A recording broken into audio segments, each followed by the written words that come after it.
Yeah.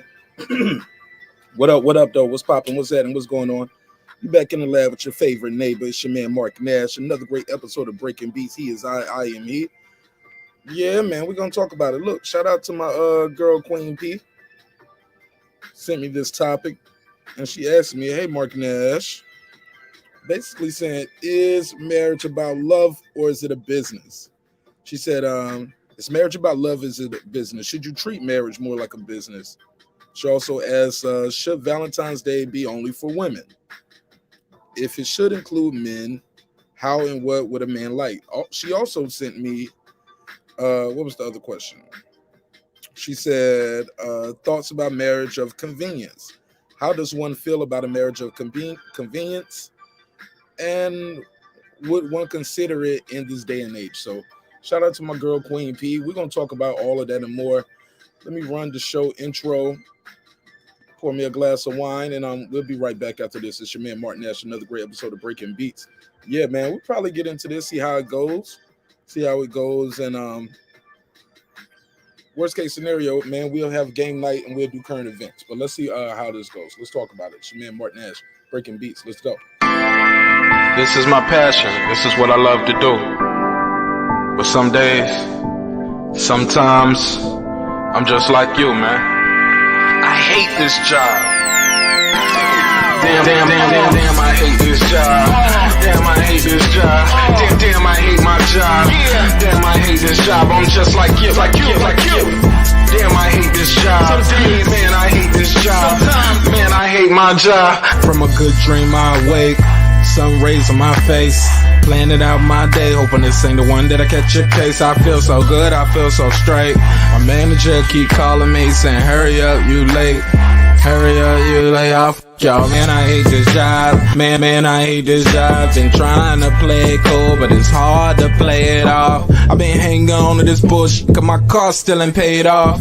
I know I'm on my way up. My boy just got laid off, so y'all, man, I hate this job. Man, I hate this job. These hoes here so ratchet. These niggas here so sneaky. Y'all don't even really pay enough for y'all to only pay bi-weekly. I'm trying to double up my cash. Take this job, shove it up your area. Yo, man, I hate this job. Sometimes I wanna say, walk in and slap my boss. This shit is getting hard. Damn, I hate this job. Gotta make it out of this struggle, bruh. And I don't really mean to take it out on you. You just a customer, but damn, I hate this job. Damn, I hate my job. Damn, I hate this job. Damn, I hate my job. Damn, I hate this job. Damn, I hate this job. Damn, I hate my job. Damn, I hate this job. We're the reason why your stockholders always stay afloat. Yet I'm asking, are they hiring? Like everywhere I go, schedule will say 9, but I think it's fine if I clock in at 9:04. I work 40 hours a week plus overtime just to be bro. So y'all, man, I hate this job. Hate that I applied.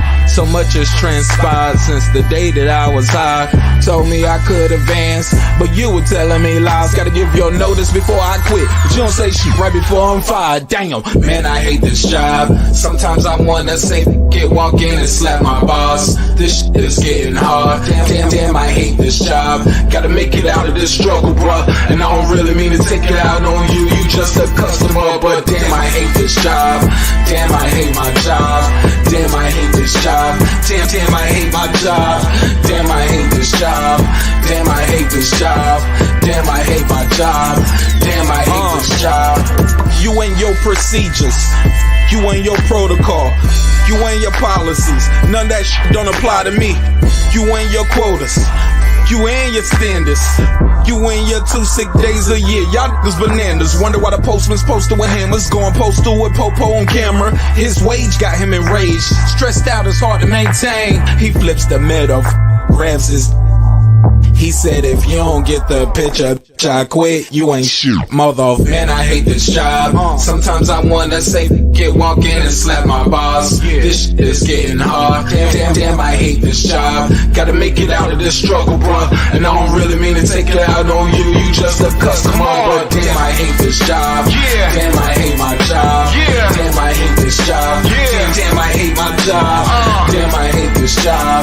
Damn, I hate this job. Damn, I hate my job. Damn, I hate this job. Look, man, I hate this job. I put my pants on one leg at a time, just like you. I'm out here trying to take care of my family. Damn, I hate this job. It's not always glamorous, for real, but I do what I gotta do for me and mine, you know? Damn, I hate this job. Damn, I hate my job. Damn, I hate this job.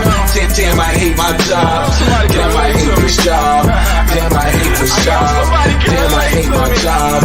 Damn, I hate this job. Damn, I hate this job. Damn, I hate this job. Damn, I hate my job. Damn, I hate this job. I'm just like you, nigga. Damn, I hate this job. Man, I hate this job. Man, I hate my job.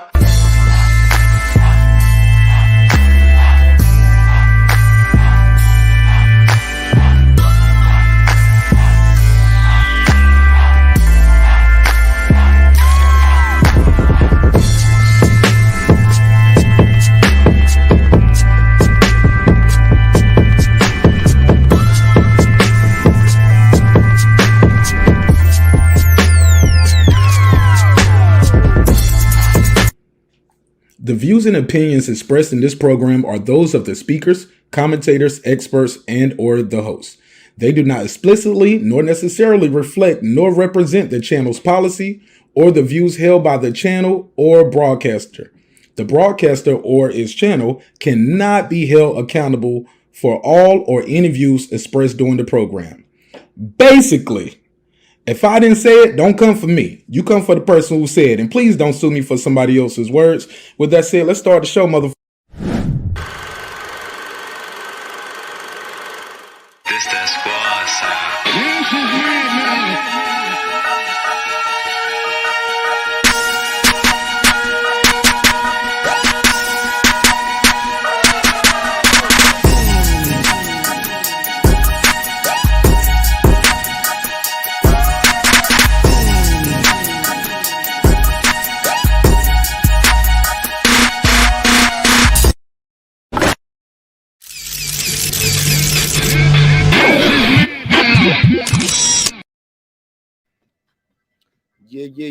Yeah. What up, though? What's popping? What's happening? What's going on? You're back in the lab with your man, Marq Nash. He is I am he. Another great episode of Breaking Beats. What's the deal? How you feel? What's up, neighborhood? What's good? Yeah, man. So this topic was sent to me by my girl, Queen P. And she sent me this email. She said, Marq Nash, is marriage about love or is it about business? She also said, should you treat marriage more like a business? Another question she had in the docket, should Valentine's Day be only for women? If it should include men, how and what would a man like? All right, so these are some topics that she sent. She also said, thoughts about marriage of convenience. How does one feel about it, and would one consider it in this day and age? The link is out there. Pull up, chop it up with me. I'm gonna open the phone lines up, and I'm gonna get you guys. You can call in and give me your take, or you can join the panel.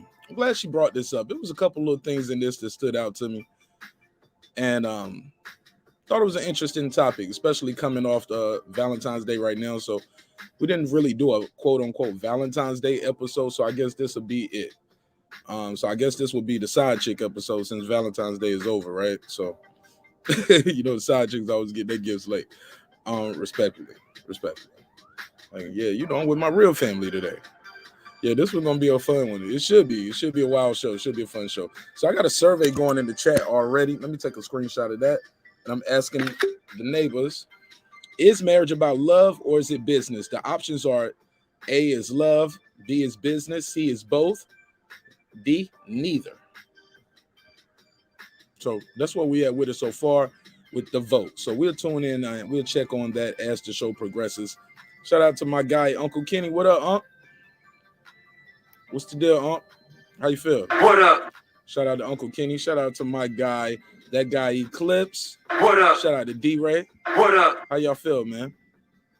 Yeah, change of pace right here. Yeah, we switched it up on y'all.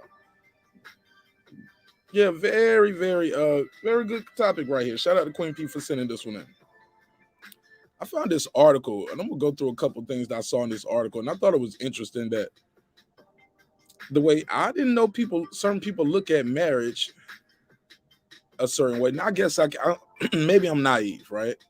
Maybe I'm naive because I know my wife didn't marry me for money, looks, none of that. She gotta love my goofy ass. You know what I'm saying? Like she ain't married me for my looks or no money. But let's talk about it. Let's talk about it. All right, let me see what he's saying in the chat. He said, respect the side pieces and the sneaky links of the world. They're essential out here. Absolutely. They're doing essential work. For sure, for sure. Let me see what they say, though. Shout out to everybody who's pulling up, though. I'm interested in this topic, but let me see. Make sure I got the phone line open before I go to this article. I want to read an excerpt or two from this article and see what you guys think of this. Let me see. Make sure I found it. Here we go. This article is actually telling you should treat marriage more like a business. I'll read through a couple of these and you'll see if you agree or disagree. I didn't know. Let me see. What date is this article? Okay, this is a little outdated too. This is 2017. Always try to consider when they wrote the article. So, I want to see where they start. Okay, marrying a stranger. What do you know before the big day? Nah, that's not the part of the article. Looking for this part of the article. But let me ask you this. Do you guys think arranged marriages, before I get to that part, like, do you think the way we date and the way we get married, do you think we can learn something from people who have, I guess you would call an arranged marriage? Seems like some of those last a little longer, right? We'll talk about it. Let me get right to it. Let me find this article. Where is it at?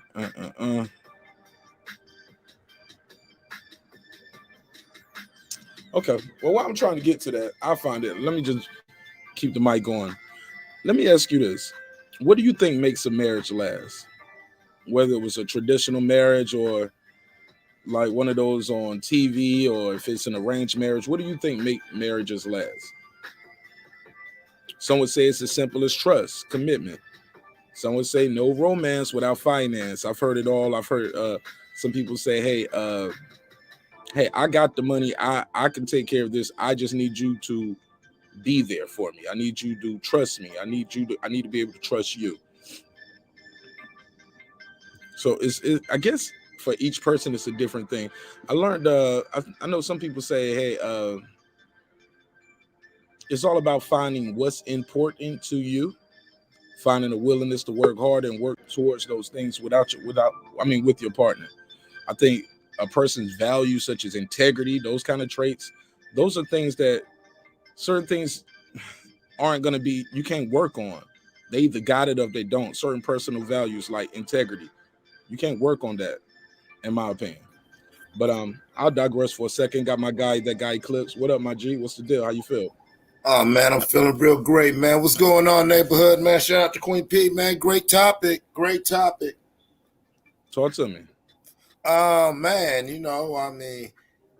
I don't know if I'm a good source on this. I done bumped my head 1,000 times, but I'm a hopeless romantic at heart. I keep trying, but I do believe that you should treat it like a business, and if you really are trying to, in the Bible it says when a man and woman come together, they become one flesh. So you should look at yourselves like a brand and really, have a more business aspect to how you go about your business.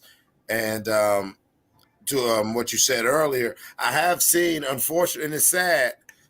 I don't know if it's sad or good. I don't know, to be honest with you. But I've seen more marriage and conveniences. They seem to have a longer shelf life than the Hallmark card that a lot of us aspire for and were sold, by Western society. I don't know.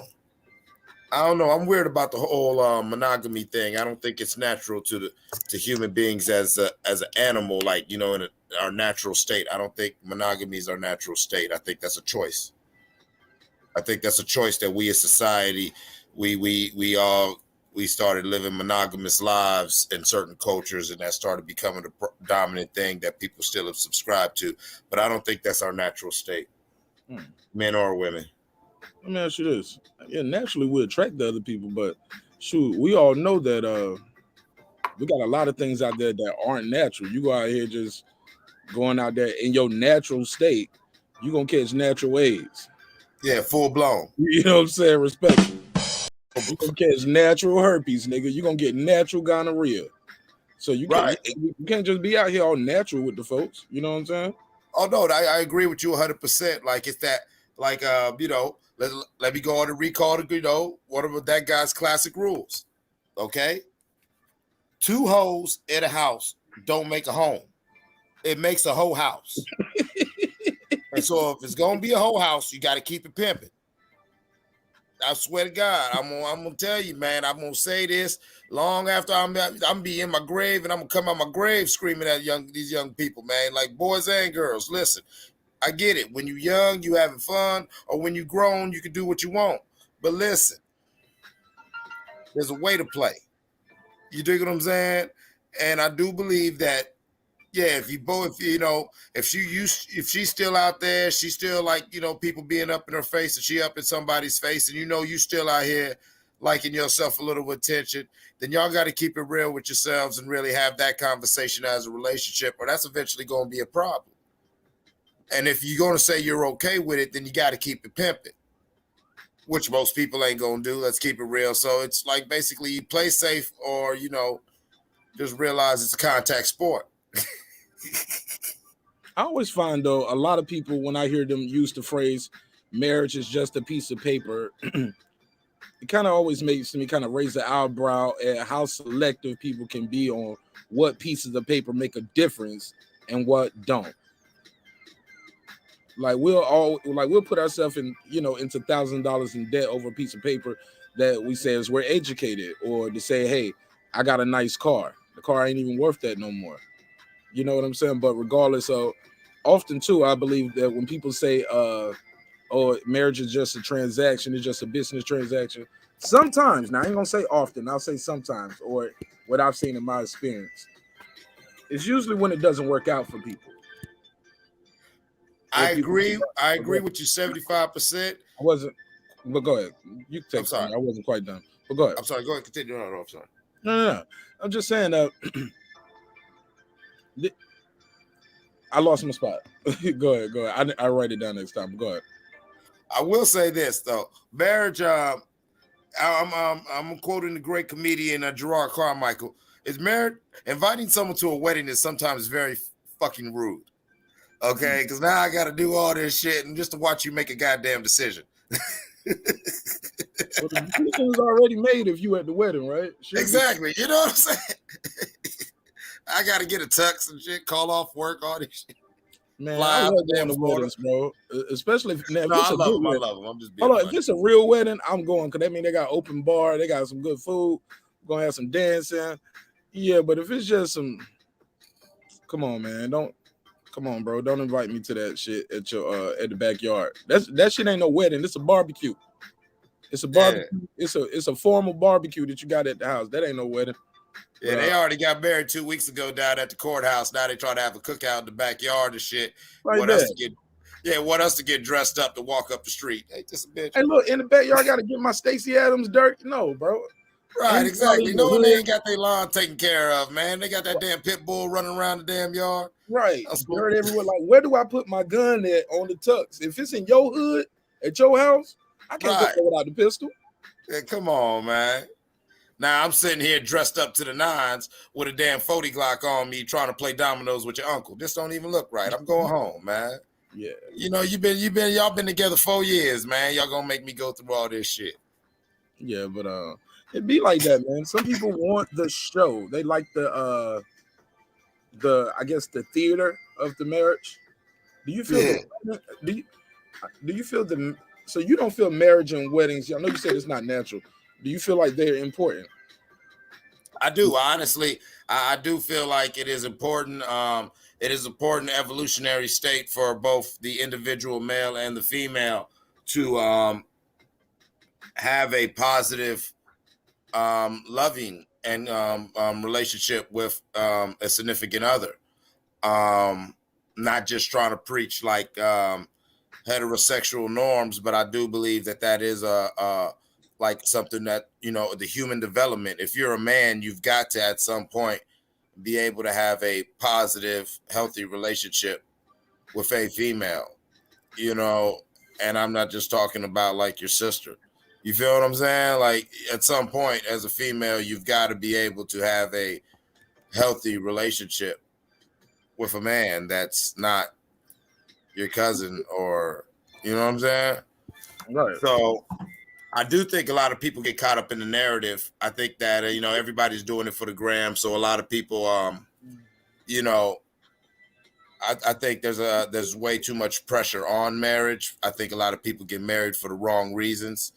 And that's why I think it should get approached like a business, because forever, ever, that's a mighty long time. And a lot of people aren't willing to grow with somebody. And so, you know, I mean, shoot, just ask yourself, anybody in the neighborhood right now that's over 30 years old, I mean, how cool are you with your original high school clique? Well, that's a different age group too, though, right? Can you, like you? Well, no, if you're over 30 years old, that means that's 15 years right there. No, you're missing the point, though. Let me explain. Okay, I'm sorry.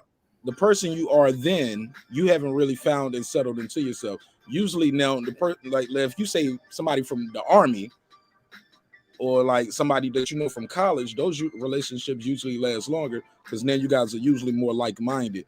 In high schools, 15, 16, 17, 18, you still don't know who you are. By the time you 23 and 22, you should know more who you are, and you should just be building blocks on who that person is for the rest of your life. Versus you can be a high school kid and be totally different years later. But go ahead. No, but that adds to my point. So let's say you get married 25, 20 in your late 20s, 25, 27 years old, okay? You know, you're grown, you into yourself, but you're still learning. You know, the 27-year-old is not going to be the 37-year-old you. You know, you're going to continue to grow. And a lot of people, they're not willing to grow with somebody. You know what I'm saying? I've seen this not just in relationships, but just even in business relationships, you know. Some people want to stick to the stick. Some people want to go in a different direction. You know, these things happen. So the best thing is to find somebody, like I said, it is a confirmation. Like, you know, that's one of the things that's so beautiful when you see, you know, them old people who, we've been married 60 something years. And, you know, it's beautiful because for better or worse, they made it work, you know. And nowadays society, I think a lot of people were too busy to quit. We have instant gratification and over desensitization to just, you know, moving on and everything like that. And I think that a lot of times that, we don't really want to see things through. And I got to give credit to anybody who makes that commitment and sees it through. Like, for real, that's amazing. It may not be the life for me, but, you know, I'll never shit on it. All right, for those who pulling up, we got a survey in the chat. I'm asking you guys, is marriage about love or is it a business? Is it love? Is it business? Is it both? Is it neither? So take advantage of that survey and let me know what you think. It's your man marqnash. I got my guy, that guy Eclipse here. Make sure I got this phone lines open. Call in, let me know what you think. 44692-1766, 44692-1766. It's your man marqnash, that guy Eclipse. Yeah, baby, it's going down. Having a good conversation over here. Let me see what they're saying in the chat. Con Sharner says, seriously, you need to be able to have compatible balance of love life and a financial life. I'm a proud stepdaddy of 5. Shout out to King Kunta. HLD, he said, when a man gets on bended knee to propose for marriage, it's about love. Does business come into play afterwards? Yes, but it's about love at first. Okay. Shout out to Nick Rich. He said, what up? What up to you, my sister? How you feel? What's the deal? What up? Talk to me. Let me know what you think of this topic. King Kunta said, we need to go back to the hood and turn these women into wives and give the kids stepdad they always needed. I'm straight, bro. I'm straight. No, man. This is controlling. It sounds good, right? This is controlling. King Kunta trying to be Mr. Clyde. You know, everybody got that Mr. Clyde who was always around the house fixing stuff. dropping off a little money.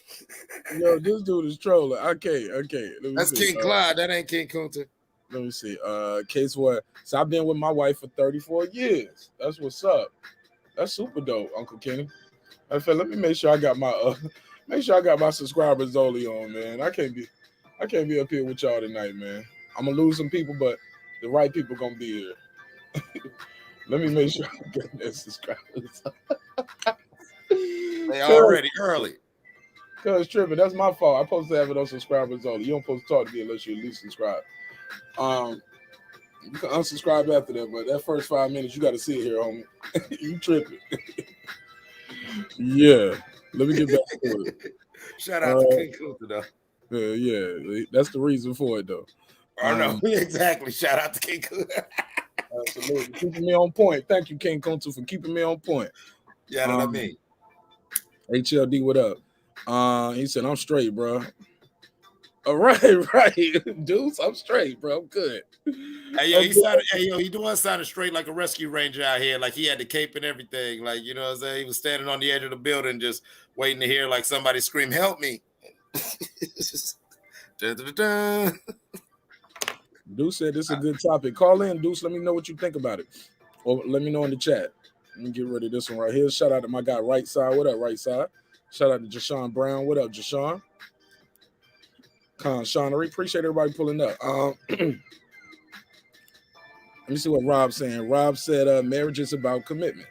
Marriage is right. We know it's a commitment, but is it more than that? Like, here's the thing. What's the way? I mean, yes, commitment, bro, but is it more like, do you want to be in that commitment? I mean, some of those commitments you get into and you don't want to do them. Well, I joined the army, but if I could go ahead, bro. You cut me off again, man. Go ahead, man. You're making me lose my point, bro.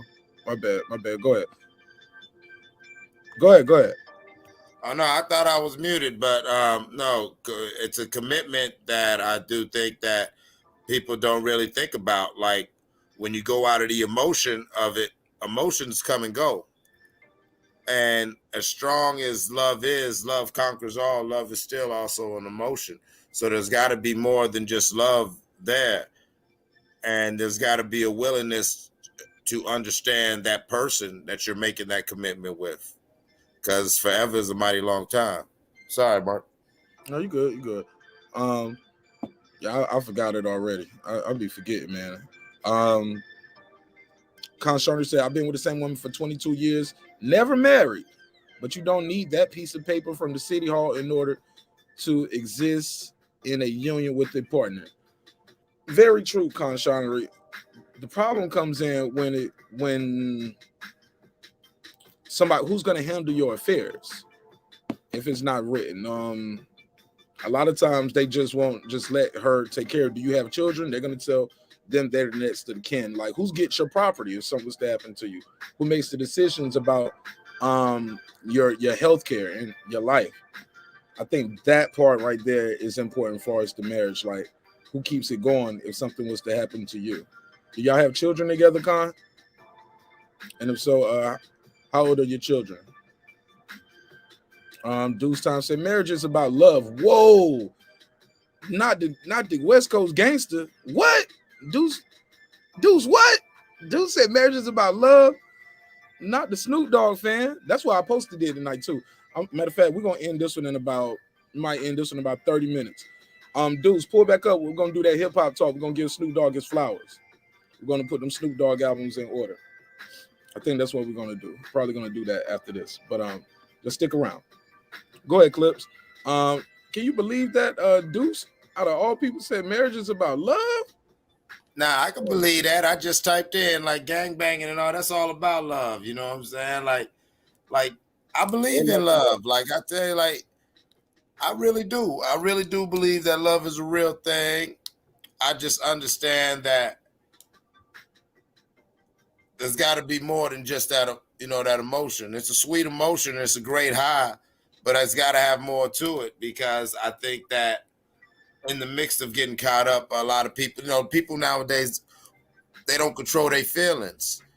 And so now, if you go and making a commitment to a feeling that you're not even in control with, yeah, this is probably going, it's probably going to fizzle and burn out. And I think that's in Western society, that is kind of what relationships are based on a lot of times. Is this notion, this construct, and the actual real meat and bones of actually living with somebody and being their partner, that kind of escapes a lot of people. Some people get a competitive sense about it. That's why you hear like couples arguing over money, and things like that. Some people just really enjoy being by themselves when it comes to certain things, and some people really just never learned or are not able to really share all of themselves with anybody. And so these are things that you got to understand, because if you just go on a feeling, now you committed to somebody who know they can't share all themselves, and trust me, it's gonna come out, whether it's year 2 or year 20, it's gonna come out. What part is gonna come out? Whatever's there, like whatever, what I'm saying, like say if somebody is not really committed to this partnership, now whatever, it's all gonna come out, because if you're married to somebody, then it's not, you get it. This ain't high school. This ain't like, you write on a piece of paper where you go out with me and then, you meet them at the lockers and say we broke up and just walk away and move about your life. Like, when you marry, now you're going to have to sit in that courtroom. Now you're going to have to figure out assets, God forbid, if there's children involved, So I really do think that marriage should still be held in a certain sanctified place, because I think people don't enter into it with the level of severity, seriousness that they should, and that's why most modern marriages don't work out. And that's on both sides. That's on both sides, for real. All right, phone lines open: 470-705-9507, 470-705-9507, or you can call 404-692-1766. Again, that other number is 404-692-1766. Call me. Let me know what you think of this topic. Is marriage about love, or is it about business? Or is it both? Is it neither? Is it just a piece of paper? Another topic she had on the docket. Let me ask you this. Hey, what's your thoughts on a marriage of convenience? And now, are you familiar with that term? Yeah, I'm familiar with that term. I'm a military brat born in the 80s. Okay, break it down for the people who don't know. Marriage of convenience could be anything like a financial arrangement where one or the other is financially well, to where it's like, listen, I gotta, for whatever reason, I'm gonna choose you to be my wife on paper, but I still play and do my thing. Alluding to being a military brat in the 80s, in the pre Don't Ask, Don't Tell, there were a lot of military marriages of conveniences where, the lady's a lesbian or the guy's gay, but pre Don't Ask, Don't Tell, you could lose everything if you was in the military, if just credible rumors came out about you not being heterosexual.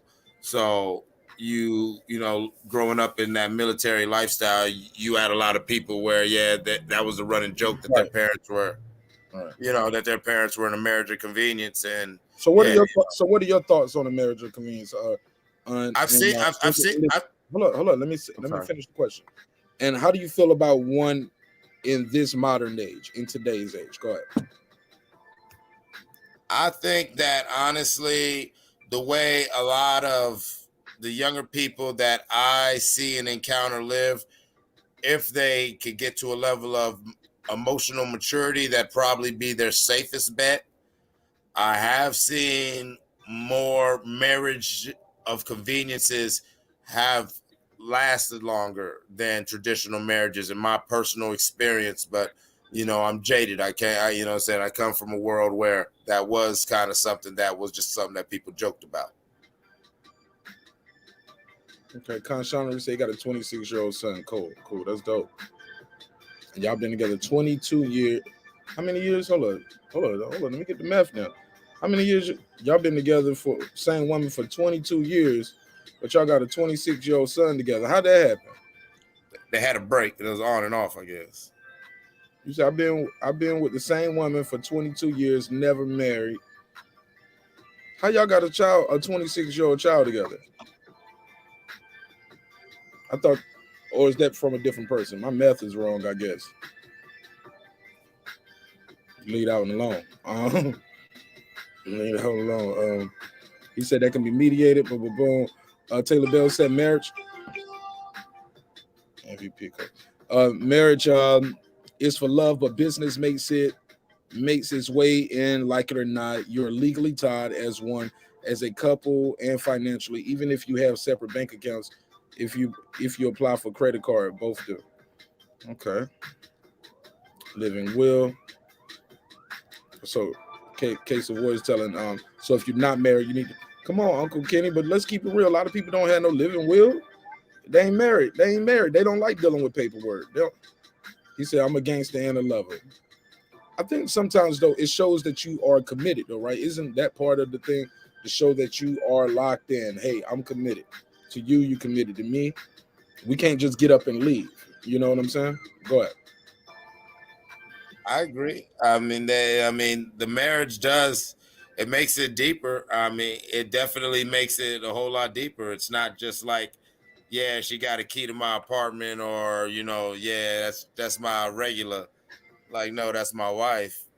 But I do also believe that ring don't change nothing. There's plenty of rings in the closets. You feel what I'm saying? Where you know it really depends on who you're marrying, not the fact that you married her.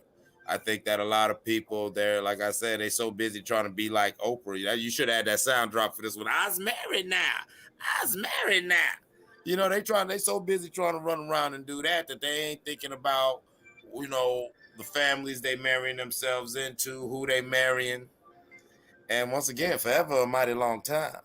You know what I'm saying? So, I mean, I really think that a lot of people really should, kick the tires and check the Carfax and really be honest, not be honest with their partner, but more importantly, be honest with yourself. If there's certain things that you like or whatever like that, however it is, some goofy stuff. You need to be honest with yourself. Like, is that going to work? And if you feel like it does, give it a shot, man. I mean, come on, man. We love love, man. Love's awesome. Who doesn't love love? HLD said he's talking about the possible consequences of marriages, but not the reason why you get married. Is it love or business?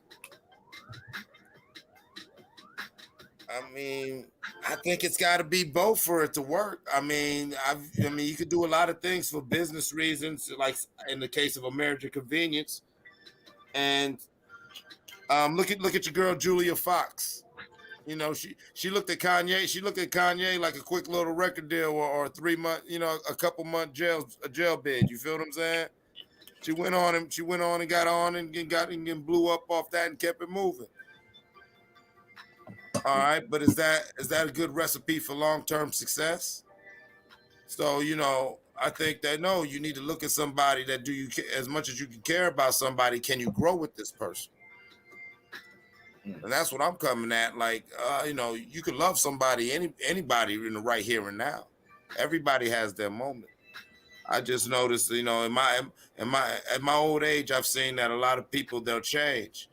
And the question is, will they be willing to change with you? Or in the Bible, as they say, are you unevenly yoked? You know what I'm saying?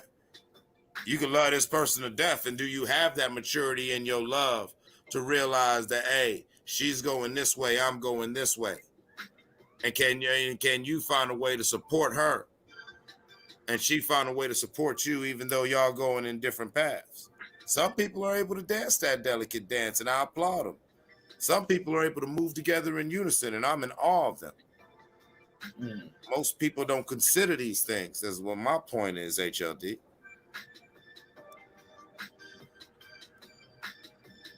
All right, good point. Let me see what they saying.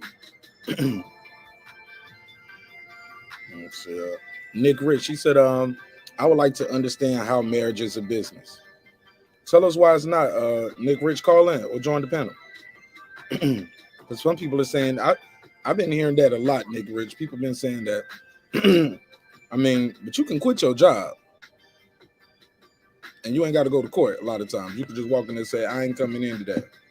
You can't call out sick on marriage, right? Does that make sense? Makes perfect sense. Or But they still will. Can't be part-time husband. You full-time husband. You full-time wife. It ain't part-time. It's no sick days. I get what you're saying. Nick Rich, you got a good point right there. Call in 470-705-9507, 404-692-1766. Chop it up with us, or you can click the link, join the panel. I would love to hear your take on that. Because I agree to a point, but I've been hearing that for years. Marriage is a business. No, it's private business. It's my business. That's the business it is. It's my personal business. I remember when I got married, rest in peace to Bishop Ralph Donnie Grace. He told us at the wedding, I said this on the show several times, but I'll say it again. He said, be careful when you take other people's prescriptions for your marriage, because what may be a cure to them may be poison for you. Never forgot that. And I looked right at my wife. I said, he basically saying, don't put them hoes in our business. Don't be there telling your mama our business. Don't be telling them hoes. Don't be telling your daddy and your uncles. Ain't none of their business. I put it like this, especially like whether you're married or you got kids with somebody. You know, it's like you didn't have that kid with your mama. You had that kid with him. You didn't marry. What's the matter with the dude right before me? Who knows? Yeah, you never know. Yeah, you know what I'm saying? That's why we do the DNA test. You know what I'm saying? Oh, you ain't got to do DNA tests. He know those ain't his kids. Like Kunta said, he a stepdaddy to to 5 kids. And I know some dudes like that. While he was joking, probably. I know somebody who married a woman with 4 kids that weren't his. They had a child together. Actually, the first time they got pregnant, they had twins. Oh yeah, yeah. I've seen that happen. I mean, I'm not gonna knock it. Never mind. Go ahead. I mean, growing up. You know what I'm saying? I had a whole bunch of homegirls who had children, and and so I was always that boyfriend who would look out. I never liked to play the stepdaddy role. You know what I'm saying? But sometimes their dads weren't around, and I was around a lot, and the type of person I am, I wasn't going to just be that dude, just chilling in the living room, telling them to go upstairs like I'm watching the game or whatever bullshit. You know what I'm saying? So, but I don't know. I really do believe that the kids need both parents, and I do believe that if the father is trying to be in the child's life, that nobody, not the mother, not society, should have the right to prevent him from doing that. Don't get brand new because you got a new boyfriend, just like he better not get brand new if he gets a new girl. For sure. Nick Rich, what's up? How you doing, sister? I'm good. How are you, Mr. Nash? I'm good, Miss Rich. Talk to me. What's your take on this topic right here? Is marriage love? Is it a business? Is it both? Is it neither? Well, thank you, first of all, for the topic. I find it very interesting that you cover a wide variety of things, just not from boxing to the music industry, but to even go into these type of conversations. So, first of all, salute to you in that regard. I Absolutely. I want to learn a little bit more about the discussion. If anybody else has any ideas on how a marriage is a business, because I don't, I fail to see it. I I see marriage as love, and with that, with sharing your love, with sharing that commitment and making that commitment with a person, um, life is going to naturally follow. So, career goals and pursuits, education, finances, the household, future goals, all of those things come into play as you share your space and you share your life with the person. But but because of those things, I don't, I still to feel, I still fail to see that or define marriage as a business. Okay, well, good point. If anyone out there believes marriage is a business, I'd love for you to call in or join the panel. Give me your take on it. Clips, do you believe marriage is a business? And if so, can you explain that to the sister why you believe that? I think you said both, right? I do believe a marriage should be approached as a business. Yes. Break it down. Break it down. I believe that the people within the marriage, that couple should view themselves as a brand, and view that marriage, that union, as a venture, and actually really talk to each other, whether they have individual or joint bank accounts, really sit in teamwork like a company would about what are their goals, what is their mission statement, true, and all this begins in the relationship phase. So, if you have a relationship where y'all are, meeting eye to eye, and coming of one mind on a lot of life affecting decisions, Oh, it was, blowing up. But then the marriage should move in that way. That's oh, the show that's just number you how I called me feel. on. Okay. No, yeah, you called my number, bro. All right, yes, sir. Sorry about that. That was that was my guy, Reggie. He called my number instead of the show number. Let's see if we can get him on the air. But go ahead, Nick. You want to say anything, or you want to wait till the call is over? Um, I'm just listening in. Again, I'm just trying to make sure that I gain knowledge just through communicating with everybody and as they share their ideas, because I just solely always looked at marriage as love, and then those other things are ancillary to that love. Right. And that's what I tell people all the time. It's like, look, my wife had to love me because this was the worst business decision she could have ever made. And look, and it won't for looks, it won't for money. She had to love me. I'm not rich. You know what I'm saying? And I ain't not an ugly dude. Let's be clear now. But I mean, I'm no model. But then again, maybe everybody got their own reason for love and reasons for marriage. I know some people say, like Reggie, he said, "Nah, I ain't getting married." I know some brothers like King Agent Mav say, "I ain't getting married. I'm good. Let me get this call and we'll jump in with the rest." Reg, why you ain't join the panel, bro? Oh man, because I got home late because I had some crap at work. I had to handle. You know what I'm saying? The link out there now. In the house. Oh, as soon as I walk in the house, my kid's like, "Can you go get me some food?" Oh, so I'm running to grab some food. Talk to me, man. What's your I'm take gonna on this jump on topic? as soon as I get back. What's your take on the topic? Man, I think it's kind of blended, because I think in some relationships, even in good ones, they can treat that as a business. As they go in here, they combine things. They look at it from the aspects of business. Just because it's viewed in the aspects of business, people assume like, oh, that's a gold digger type perspective of it. But from the perspective of learning how to secure things, retirement, well thought out couples think about aging. They think about the process of aging, being retired, setting things aside for medical, and those are properly functioning business type agreements in a marriage. Because at some point you may have to retire and take care of one another. So those are the aspects. Some people may treat it in the same sense of a business access aspect, which is kind of a failed aspect of taking trips. You just buying me things, and that's the gold digging aspect, which most people view that business side. And in some cases, business-sided relationships can be about love, and they're well clear. You chopped up, bro. Say that last part. Yeah. Oh, what part did I miss? That very last part. The last two sentences.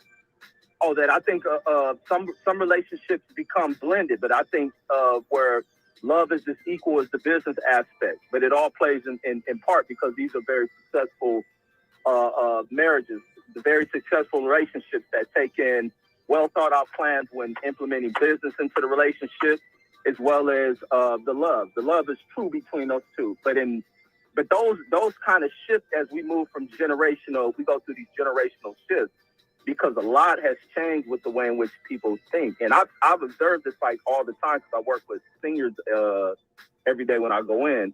And I see that with certain, even in certain generational groups amongst elders, to where there's the real old couple, the real old elders, you see them as couples, and they learn how to think things out. They're more planned. But as you move kind of towards a younger generation or younger dynamic of what is classed as seniors, their aspect ain't there. And it's more of where women are too self-centered about a lot of things. And you get men who are kind of self-centered. But as we move into this current state, it's all about me, me, me. We moved into the me, me, me generation where people go into a relationship thinking about what you're going to do for me. And even with guys who provide things, they're unwilling to provide it because you're worried about whether or not her love is true or she's just playing you and shit. So that commitment is hard to come by. And especially what we see in Fed out, especially we live in this Maury era. So it's hard to judge whether or not this woman is true. You hear that, like always, the common joke that runs on social media is the phone, looking into the phone. So it's the commitment shit. And a lot of people in this new age ain't willing to commit. And therefore, women get into shit, it's all about a business partnership. What can you do for me? What can you afford? You broke ass nigga. This is the type of language. So I think generations have shifted a lot of that concept of if love is real or not. But that's my, I don't want to hog it. That's my open on that. All right, go ahead. Mr. Research joins the panel. What's up, Mr. Research? What's your take on it? Hey, how you doing? So for me, it's a little bit different. Number one, I'm a guy, so I'm never going to be able to see it the way maybe some of our ladies see it. I'm from the hood, but I got to be international at 19, and I've been international ever since. So I look at everything from Hey, bloodline. your mic is clipping really bad. It's clipping really bad. Every word you're saying, it got to pop in and click in it. Hold on for a second. All right.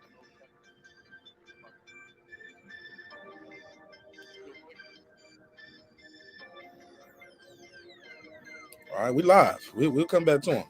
We'll come back to him. But yeah, Nick Rich, let me ask you this while we're waiting for him to get his mic situated. Let me ask you this. How do you feel about anything Reggie said? You want to reply to that? Or you can answer this next question I had on the docket. Well, first of all, I like the points from Reggie. Those were some good points, particularly when he had mentioned about changes within different generations. And as we are now here in 2022, the typical, quote unquote, typical roles for women and for men have definitely changed throughout the years. Women are more actively involved in earning their keep in the household, just as well as the men. A lot of partners and a lot of couples enter business relationships together or start businesses. Um, that's what me and my husband do. We partner in that regard. So I agree with I agree with how he framed his statements, and I agree with that. So.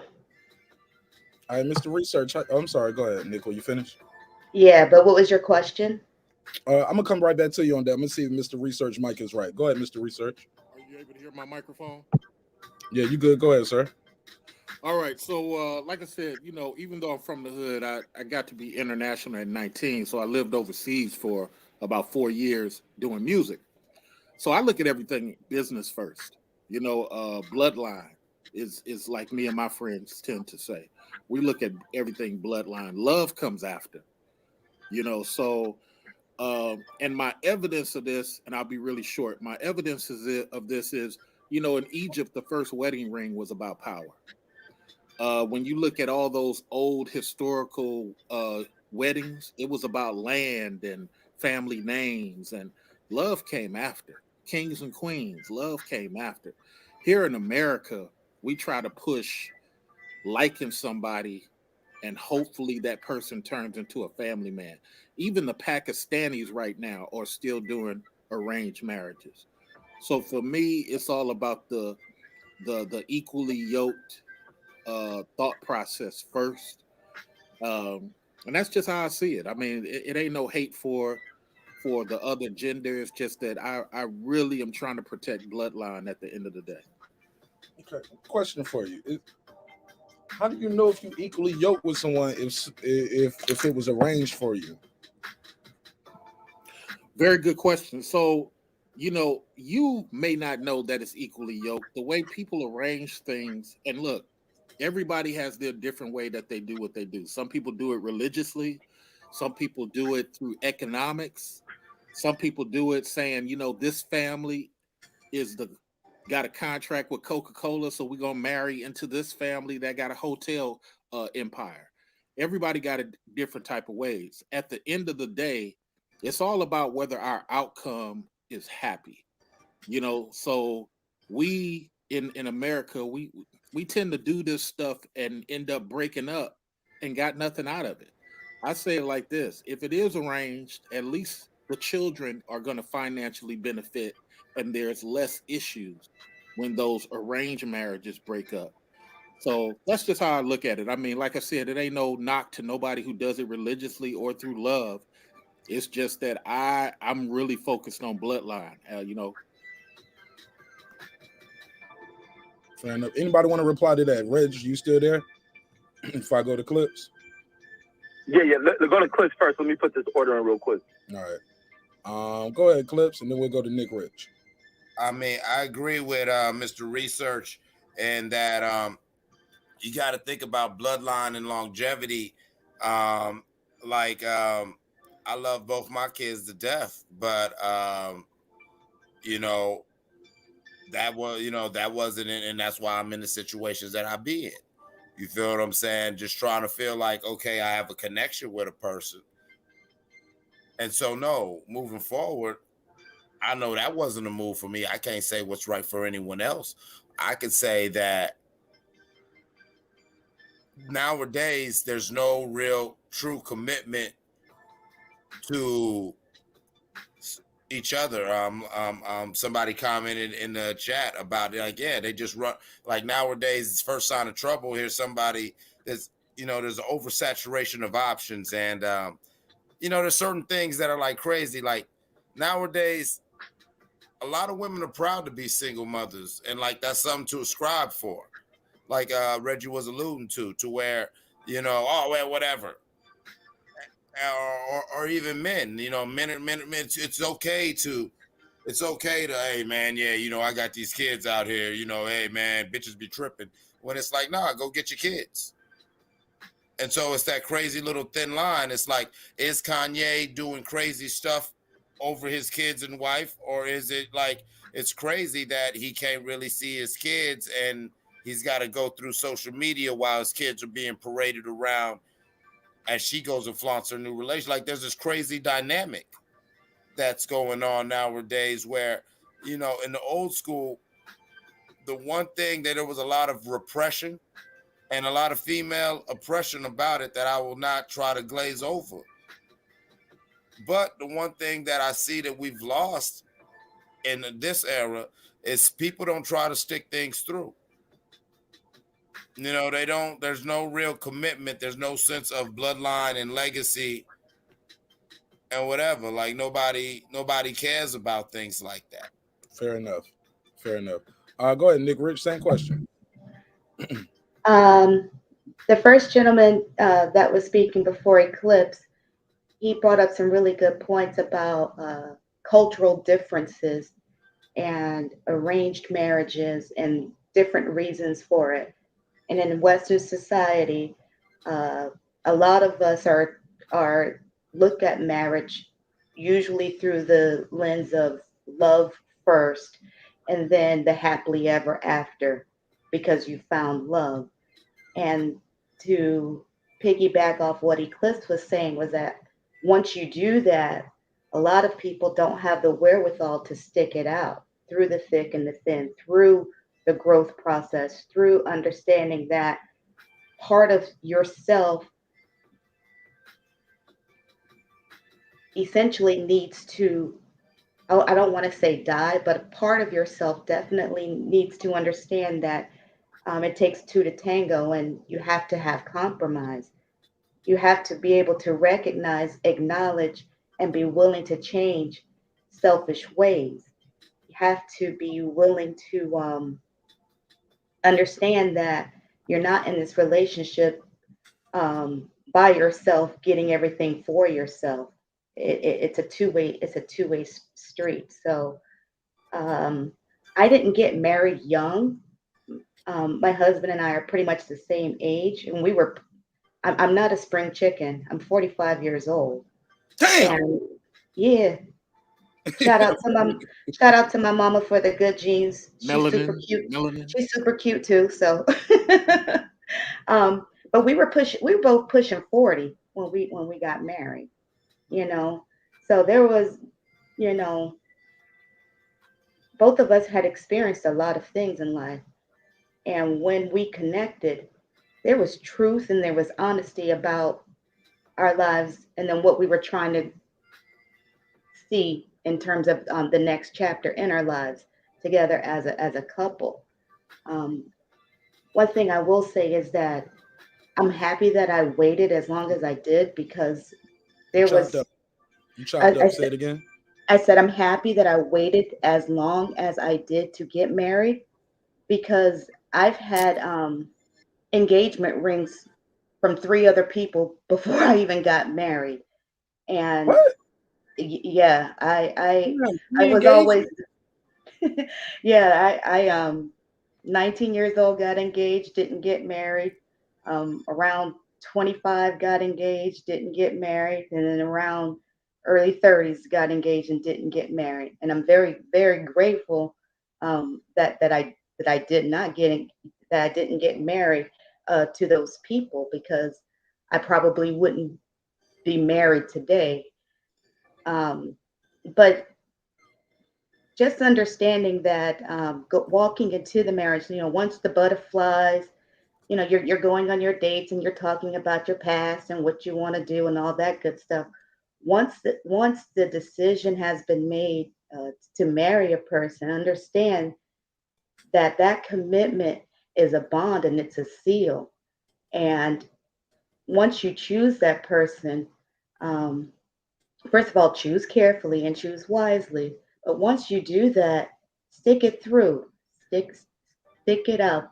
No matter what comes though. Um, I am very blessed for my husband. I thank God for him every day. He is literally, in my opinion, the coolest dude I have ever met. The most chill person. So um, that's just kind of my input, and I'll just toss the mic back to whoever else want to talk. Yeah, opposites attract too, because I believe if I was a real laid back, real calm person all the time, me and my wife wouldn't work out because she's like that.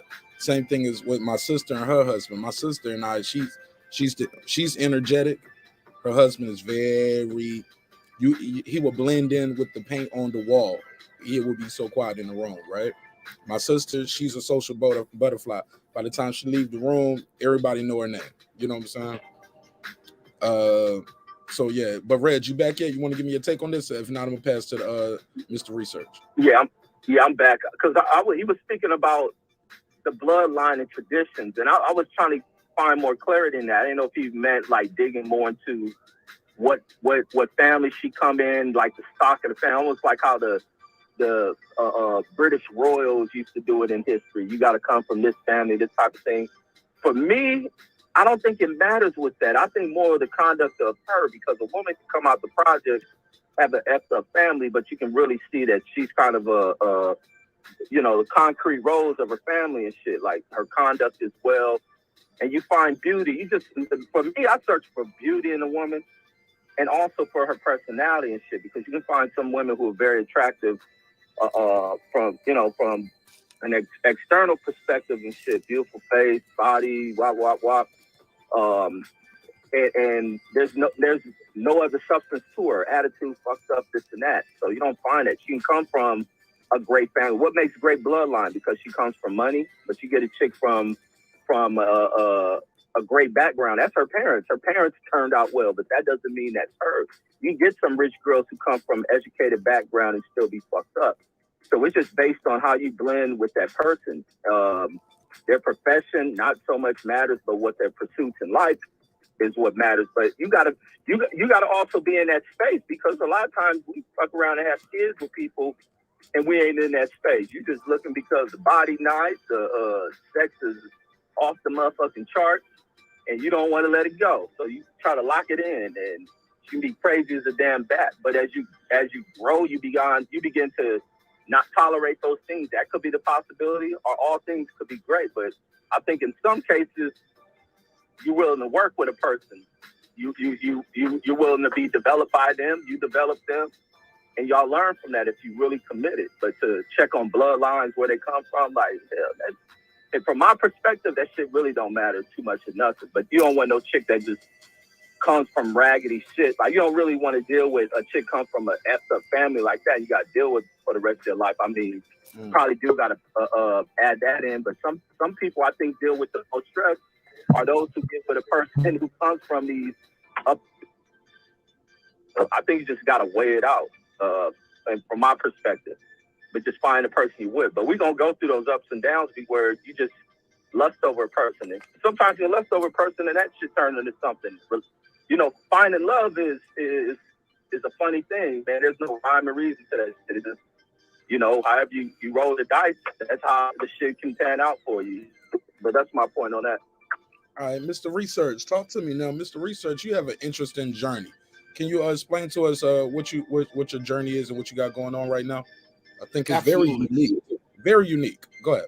Absolutely. First of all, I got to applaud that sister for applauding her man in public. You as gentlemen know that it is rare to see some of our ladies, beautiful ladies, applaud their men in such an honorable way.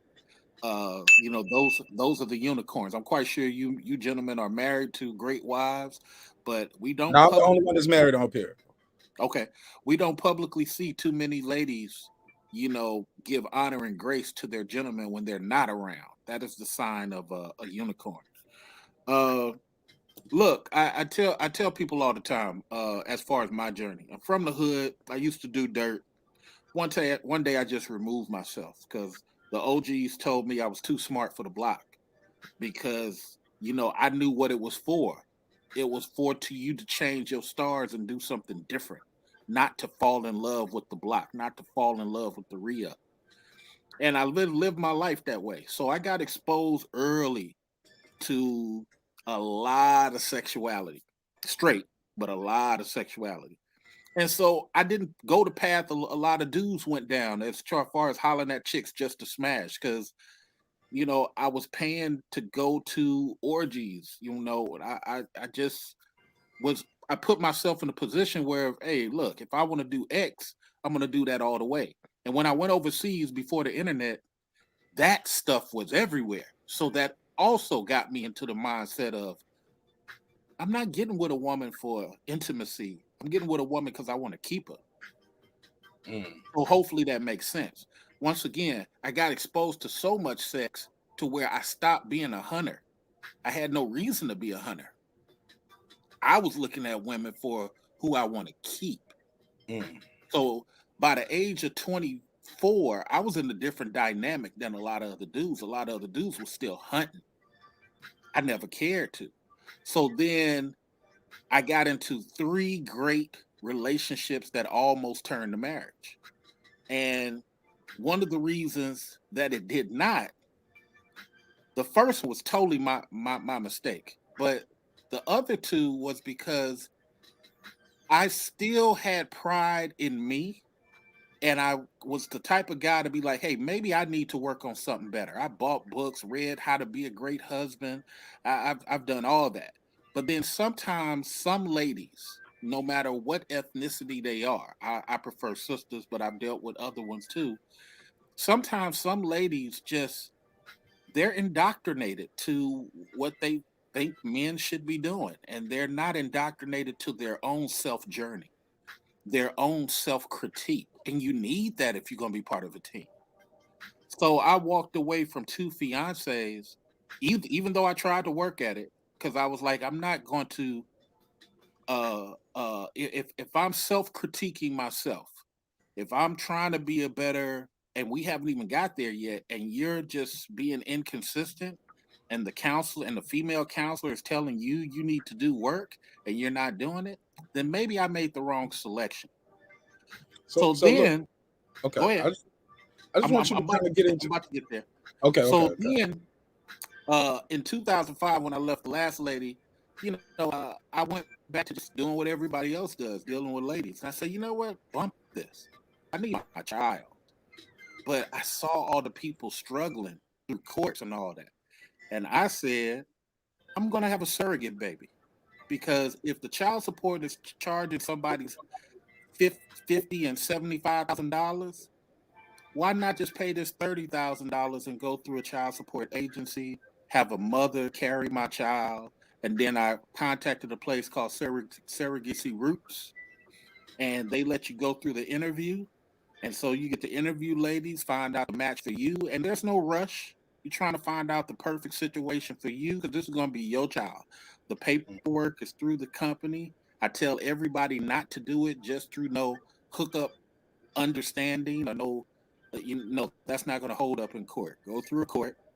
I mean, go through a company, and so I'll find a mother afterwards. I'm gonna put my child, whether they're a son or daughter, into whatever class needed to be. I'm gonna make sure if it's a girl, she's surrounded by femininity classes, but we'll find a mother after the fact. It's not that I hate women. I just really am serious about this bloodline. I don't want no judge to separate me from my child. I don't want to have that type of conversation. So this is the best route for me. So even if you get married, though, you couldn't lose the child in a divorce. No.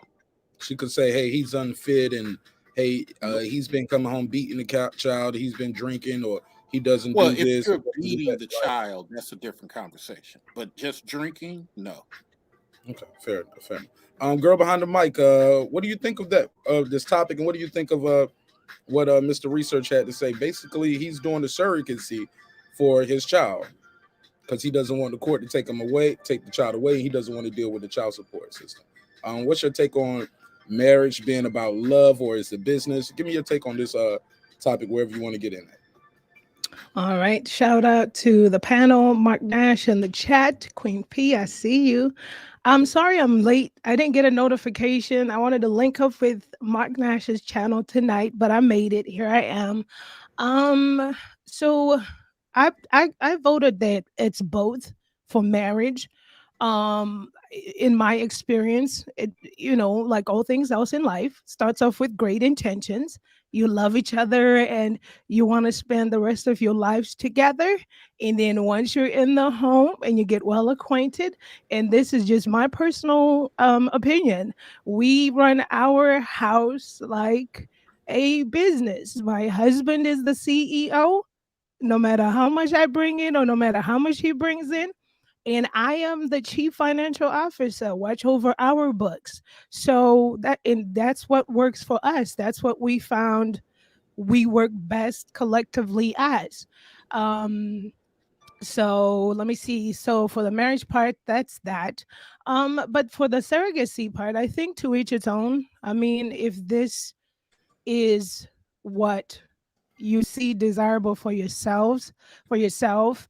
It is interesting. I needed to Google about the child support part because I think I've read two articles in the past where either like the donor and so forth, it's things to do with such delivery methods, people were in pursuit of the child, or the one lady that did have a baby. This was a sperm donor part, though. She wanted to go seek child support. So I don't know the laws governing that really. I have to do more research. But if that's the reason why you would like to have a surrogate a surrogate child, then yeah, I mean, whatever rocks the boat.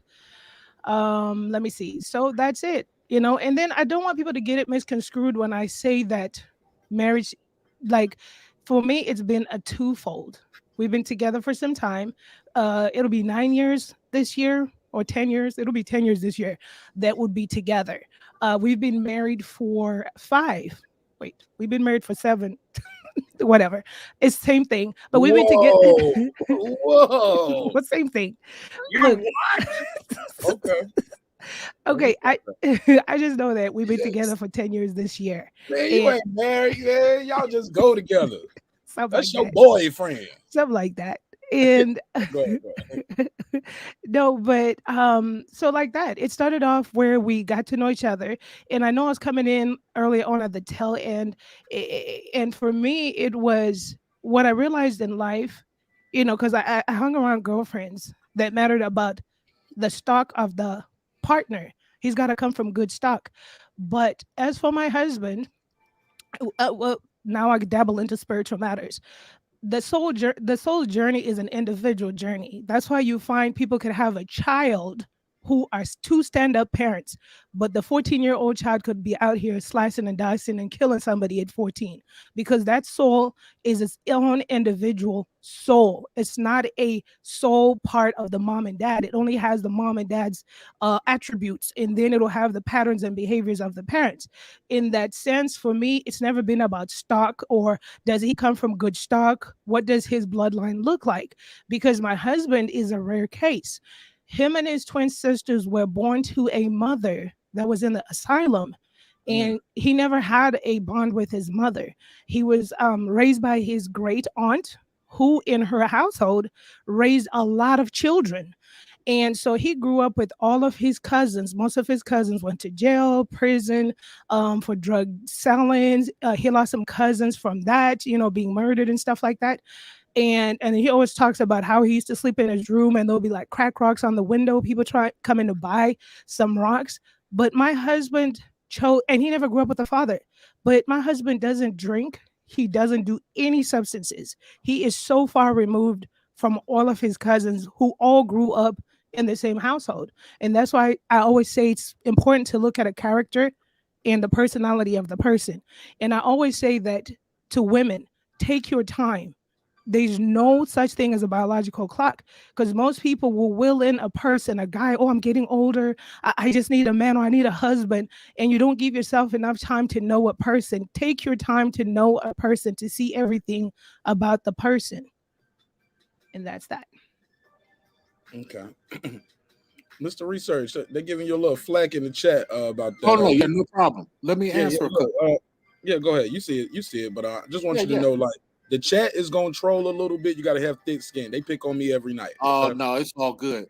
You know what? It's always going to be like that for our community. When people say stuff that our community's not used to, the first thing our community loves to do is make fun of it because they don't understand it. I read a lot of African history before Islam came to Africa. You'd be amazed at how united the Africans were, how many tribes did not exist before Islam came to Africa. But if I say that, people who are not used to it be like, oh, that's crazy. I've even heard Africans say that. And then when I show them the information, they like, oh, my parents never told me this. So that's just something our community does. They make fun of stuff that. So I don't take it to heart, man. But let me answer a Look, couple of questions before you go to before the you do next that, I one. got a question for you. Can you still get a bad bloodline going through the surrogate process? Isn't it possible? Well, bad bloodline, what I mean by there's no good and bad. Your child is going to be your child. Fair enough. But the Ronald Reagan laws that many men complain about, and many men don't even know it's the Ronald Reagan laws they're complaining about. But the laws were changed by Ronald Reagan, 1969 and 1985. And many of the complaints that men have about women or about marriage are from what Ronald Reagan created. It wasn't like that. And even when Jimmy Carter changed many of the laws, when Ronald Reagan became president in 1985, he changed those laws right back to the way they were. He undid what Jimmy did. Many of the remember the welfare thing about can't have a father in the home. Well, Yes, sir. actually, Jimmy changed it to two parent. A lot of Mm. people don't know that.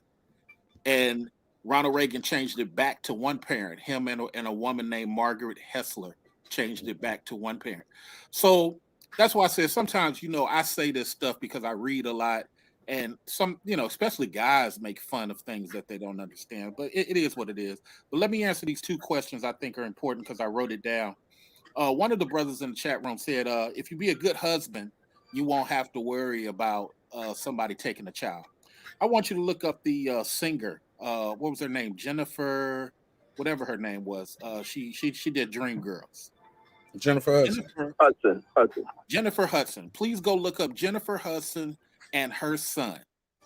Jennifer Hudson, many people don't know, before she became famous, she was living with a Harvard lawyer who also was a WWE wrestler. David And this, Otunga. right. Sorry. And this gentleman was loving her when she was heavier set before she lost the weight. Okay. This woman, once she started making good on her finances, she was caught with a Christian, alleged Christian. Let me not trigger nobody. You said Alleged she was Christian. caught where? She was caught with a alleged Christian singer. On the knees at the pulpit. Let me just get through this story. Yeah, because this is new stuff. She was allegedly caught with a stringer. The son called his dad and told his dad what was going on. The mother, Jennifer, in fear of losing the child, went to the court and told the judge that Tonga was beating on the kid and all this. My point to the person in the chat room who said all you got to do is a good husband. No, sir. The Ronald Reagan law says that you can divorce for whatever reason. You can make whatever alleged conversation you want to. It doesn't matter if you're a good husband. The judge is trying to do what the judge is trying to do. Okay. And you need to have evidence to show that you're not that person. So Mr. Tonga, being a Harvard lawyer, was able to prevail and show that Jennifer lied. Now, nobody gives Jennifer flack on the fact that she lied. So the whole premise that all you got to be is a good person, there's just no evidence of that, sir. People can 80% of divorces are filed by our ladies. So, just that one example shows that it really doesn't matter. The other thing somebody said in the chat room, and I'll pass the mic after this. People said, "Oh, is that a test tube baby?" Our women have been doing test tube babies for 3 decades. 3 decades. Nobody makes fun of that. Nobody laughs and jokes about that.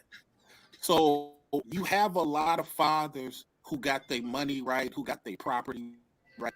They're just going into these surrogacy situations. I found out about it from a white couple, and they introduced me to some black men who were doing it. So, and this was back in 2015. So I had to investigate, do my research. So this is just stuff that's an option out there, gentlemen. I mean, y'all can laugh at it. I mean, I thought it was different too. But at the end of the day, I'm not going to be mad at no woman. I'm not angry at women. I'm not trying to hurt. I'm just trying to protect the connection between me and my future child.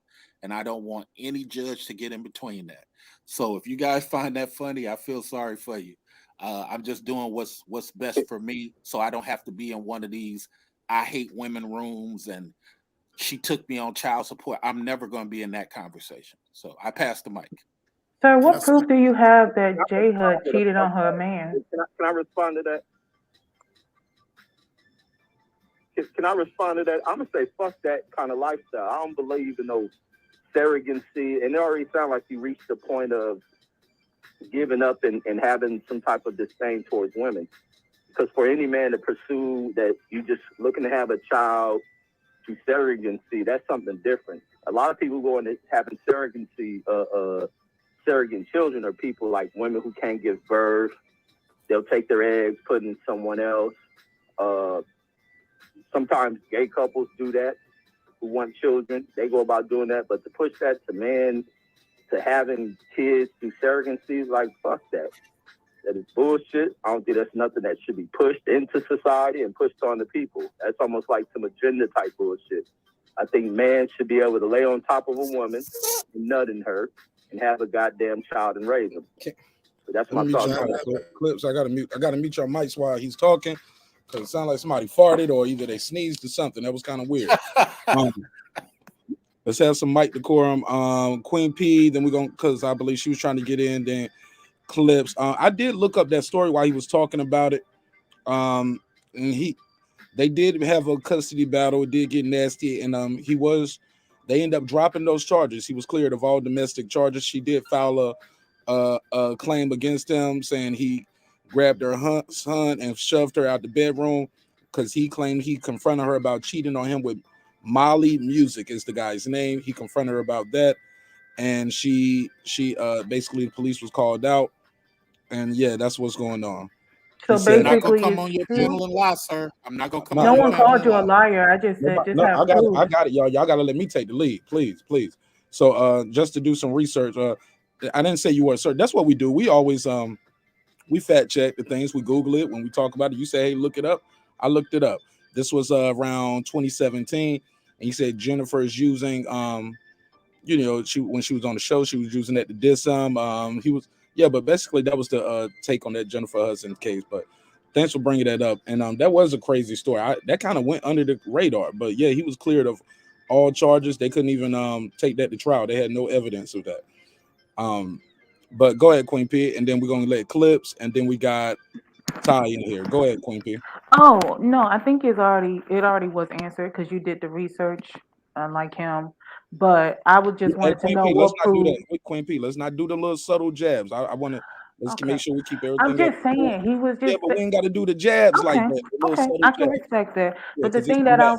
okay, you're right, fine, I admit that. But my thing is, my comment was just basically what proof did he have? Because he's making this statement, but what proof did you have that she cheated? But you did the research, Mark, We and still don't know you if found she the cheated. info. We fronted Well, her. we don't know, but you did do the research to find out what happened. I do know that they had a nasty, custody battle with their son. I know about all that, and he's like somebody saying that you don't lie. No one's calling you a liar, but like Mark said, if you're gonna say something, you need to have proof of what you're saying. Fair enough. Yeah, well, but yeah, we don't know. Yeah, like we said, even what he said, that's why I had to adjust it slightly. We don't know for a fact she cheated. We know he confronted her about cheating, so that's fair enough. Let's move forward. That guy Clips. Thank you, Queen P, for understanding where I'm trying to make sure everybody feels respected here, and make sure everybody um know that hey, we're not trying to attack you. You know what I'm saying? Even if we disagree, we don't have to. Even if it's not intentional, sometimes it might be intentional, but we don't have to do that. We all adults here, and we're all professionals, right? In whatever we do. So that's it. Thank you so much, though. Go ahead, Clips. What you got for me? To Mr. Research, I'm gonna do the opposite. I'm actually I'm gonna adjust your crown and throw a couple flowers at your feet, man. You know what I'm saying? Because I've said for years men have no reproductive rights. Black men love their babies, and you brought up some great points that I've been saying for a while, but I like the way you worded them. Um, it's a legal bias that we all know, an implicit bias in custody or in domestic violence courts, where all a woman has to do is say something, and then it's a wrap, and then you've got to go through lengths to prove that it's not true. And sometimes these can be just tactics to delay and to try to just keep custody and use the child and weaponize the child just to hurt the man. And that is something that in Western society, a lot of women, and especially Black women through Planned Parenthood and the welfare system, have got this whole culture. That's what I was alluding to earlier, Queen P, when you got this culture of women who are proud to be single mothers. Because yes, I'm out here in 330. That's a come up to a lot of these chicks. I mean, for real, they talk about this openly. Like, this is the plan. You know what I'm saying? Find somebody with a halfway decent job, and you know what I'm saying, and work this dude. And if you ever feel wrong or whatever like that, or you want to feel like you want something else, yeah, you go ahead and play this role. And if he doesn't bow down and just let you just start keep milking him dry, you say this and you take his child away from him. I'm not getting in detail. I'm telling you, I've been through this. Like, this is what they do. And there's so many states in the United States where no, you could be married to the woman and you have zero claim to your child whatsoever until you go through a whole legal process. So it could actually be a healthy, non-toxic divorce. And she could say, okay, and get her with her new guy and get brand new out of nowhere, switch up. And before you know it, you're in a domestic violence court before you even can get to your custody court because she went and said you was mean to her. Literally. I'm not overgeneralizing. Like, this is something I deal with, not personally, and so not just personally, but I help people with their cases a lot of times because it's a passion project for me. And it's so crazy. I'm gonna give you your flowers again, Mr. Research. I don't 100% agree with you, but this is one more example of what I've been saying for the past 20 something years about the extremes that you have no idea that certain men go through to just be able to be in their child's life without having to dance around the mood swings of their mate. Fair enough. Go ahead, Ty. Got my guy Ty here. What up, Ty? How you feel? What's the deal? Oh, what's up? What's up, panel? What's up, everybody? Talk to me. I'm just trying to figure out where I start. Is marriage a business, or what we talking about? Child custody, or what? Get in where you fit in, bro. Is marriage love or is it business? How do you feel about that? Let's start there. It's both. Shit. Shit. You can't take love to the fucking when you get ready to buy a house or a car. So it's both. You know. I mean, you got to work together. But whoever makes the most money, I figure they get the most say. If my lady making half the money, she get half the say, and what how we gonna spend the money, and how we gonna do what we gonna do. If I'm making all the money, shit, I get all the say. Interesting. The girl behind the mic said, "Hey, look, I don't care if I make more money, my husband make more money. He's the CEO. I plan the books, but even if I make more money than him, his word is." I heard somebody say this before. They was like, "Hey, my husband, my wife, I'm gonna mess this up," but it was like, "Oh, she said her husband is her king, no matter." Well, she's a rare breed because most women they want a man to lighten their load, especially if they've had his kids and they still got to go out in the workforce. So, I mean, she's a rare breed then, in that case. Okay. Because what you think of my guy, Mr. Surrogate? Say, Mr. Damn, I don't call him Mr. Surrogate, Mr. Research. Sorry, Mr. Research. He said he's going through the process of having a surrogate with his child to have his child. He said he's done it. He's breaking it down. He got it down to the height. He's looking for a woman between a certain height. He wants the woman to have a math degree. For him, it's about bloodlines, and plus he don't want to get caught up in that child support system, or worse, somebody taking his child from him. And he's saying he's going the surrogate route. Do you have what's your thoughts on that? That's new to me. I never met anyone who did that, especially a black person. No, I agree with Reggie. I got to lay down and do my own work on that one. Do it in the cup. Put it in the cup. You did it before. No. Put it in the napkin. If I got, I'm with Reggie. I got to lay down and bust that nut and go to sleep after I bust it. I'm straight. I'm with Reggie.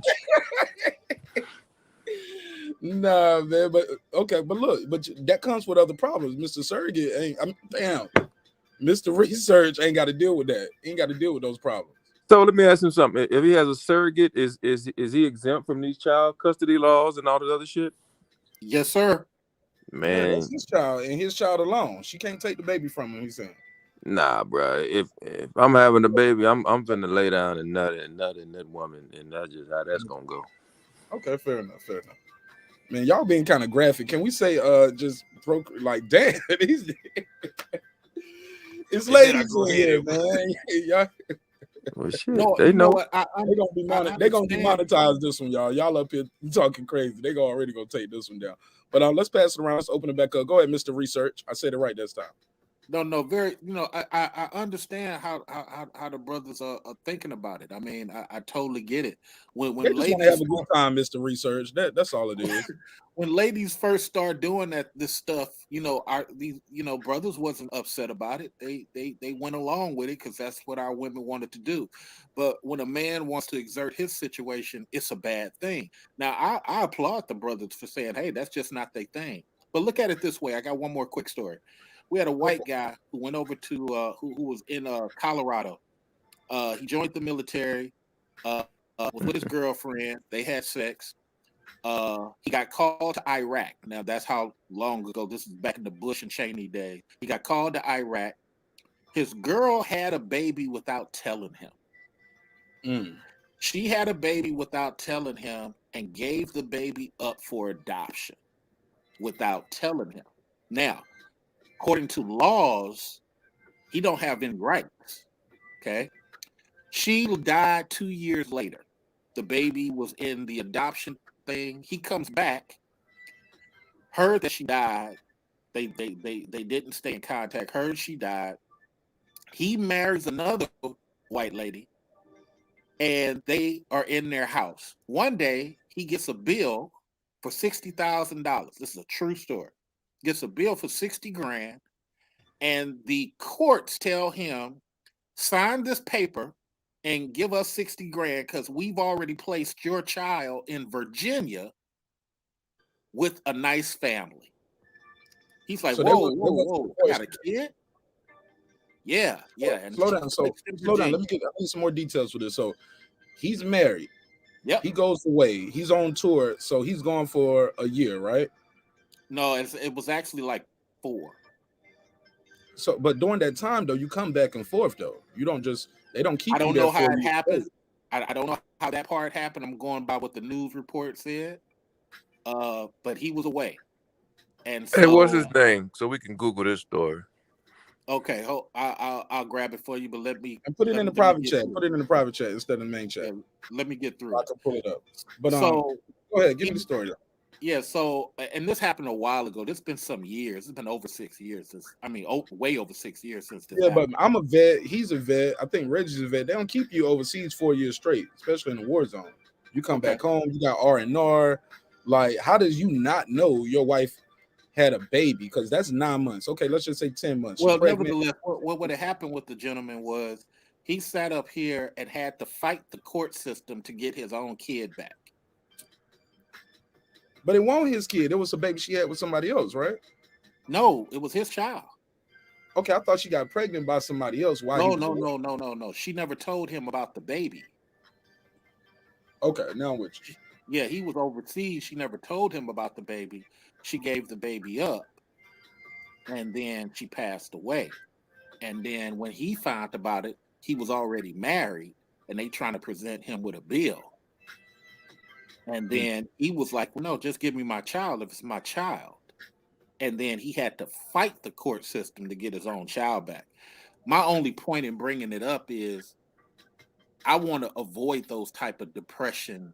Those things cause depression, man. Those things cause mental trauma for men. Men try to say that we gonna man up and deal with it, but we don't want to deal with that stuff, man.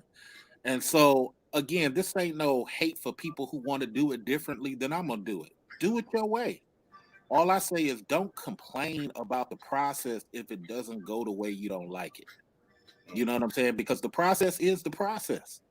So, to each their own, just make sure that, and to somebody else that said, how am I going to take care of the child? My plan is to have my child be in college by 16. I'm really, really on that. My plan is to be goofy with my kid, go places with my kid, do all type of Disneyland stuff with my kid. You know, uh, that's just how I look With at your it. mom though, you don't think kids gonna feel left out when when the other kids talk about their mother? They're not gonna ask you, hey, where's my mom? How do you explain that? Well, the same way a single mother explains it. You know what I'm saying? If a father passes away or is no longer around, the mother says, I'm going to do everything to fill that void. Well, I'm going to hire uh, feminine ladies or a feminine caretaker to pick up my child, if I'm not able to pick them up on time or meet them at the library and go over some extra work. I mean, that's just an extra couple of $100. You can get That's a that. nanny though. That's not their mom. When they say, hey, No, where's you're absolutely right. I understand our community is really all about make sure the mother's there, but you got no, no, must no, no, no. I'm understand. just no, not just that. I don't mean to cut you off. I'm just trying to get a clear answer on this. Like, at some point, a child asks their mother, or where's my dad? They ask the dad, where's my mom? Just off of watching TV and cartoons, you see the mom and the dad. At some point, that conversation uh appears. How do you plan to deal with it? The same way our single ladies deal with it. I'm going to tell the child that I am the mom and the dad. Mm. It's the same. Our community accepts that when a mother tells the child that they're the same, and I don't think it should be different if a father does it. Sorry about that. Somebody was laughing while you doing. Hey guys, look, let's respect everybody, and we don't have to unmute just to laugh at them. You know what I'm saying? If you disagree, let's try to be respectful. Like I said, I understand because, hey, look, it's all good. I understand because Yeah, but I have a responsibility though to make sure everybody. no, and look, I applaud you too. I I don't applaud want you. people to feel like, man, if I tell this story, people gonna laugh at me. Yeah, they probably Well, gonna laugh. that's the whole thing. It's like when people open up and try to be honest and share comment. Our community just likes teasing. I mean, I'm used to it, to be honest. It is what it is. But thank you for being the type of host where you hold us accountable. I mean, but I'm gonna end it in this. You chopping again? You chopping up? Say that part again. Nobody likes the way I do it. So be it. I mean, I'm not hurting nobody. I'm not coming into your home telling you what to do. I'm not being disrespectful on this stage to nobody else's opinion. Absolutely not. But if you guys think making fun of me will make you more powerful, I mean, keep rocking on, man. Can I say something real quick? Go for it, man. Just when he's talking though, don't do that while he's talking though, out of respect, because No, I I wouldn't was just want that to man, me. it seems like he's making the exception like the rule, and I understand the courts, the family courts and everything, they need reform, but I was reading this article a few years ago, and it was kind of speaking to the fact, how those formative years, like a child really doesn't need their father up until like the age of maybe 5 or something like that. I mean, the father needs to be present, but as a child, you ain't really checking for your daddy like that. You know what I'm saying? You kinda checking for him, but you're really just looking for mother. Because my son, my ex-wife, she breastfed him for 30 months. Man, that dude wasn't thinking about me until he was about 4. So, man, I mean, if you're gonna hire some other woman to, nurture that child during those formative years, I hope it works. But ain't nothing like the love a woman gives for a baby that she carried 9 months. And let me say this, because I agree with you, Ty, and it's like crazy listening to you, Mr. Research, because everything you basing all this stuff off, I haven't heard one of your personal experiences that has driven you to this point of where you have this kind of rage against women and stuff, and to where now you're bringing in life some unconventional through some unconventional method. Like, it's crazy listening to you talk about that. Every time you bring a story up, you bring about what white folks have done. Like, that doesn't matter. It doesn't matter if it's a black person's story or experience. I mean, when are you going to share your stories of some ill treatment you have suffered from a woman?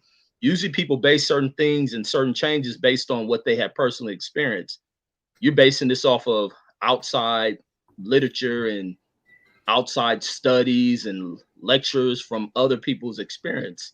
And you have ran away from women for what reason? I don't know, because you anticipate something's going to happen. Like, it is crazy to bring a child in this world and just thinking that you as a father is the most significant person in the child life. Like, that shit is crazy. Like Ty was saying, a child don't give a damn. I got 2 of them.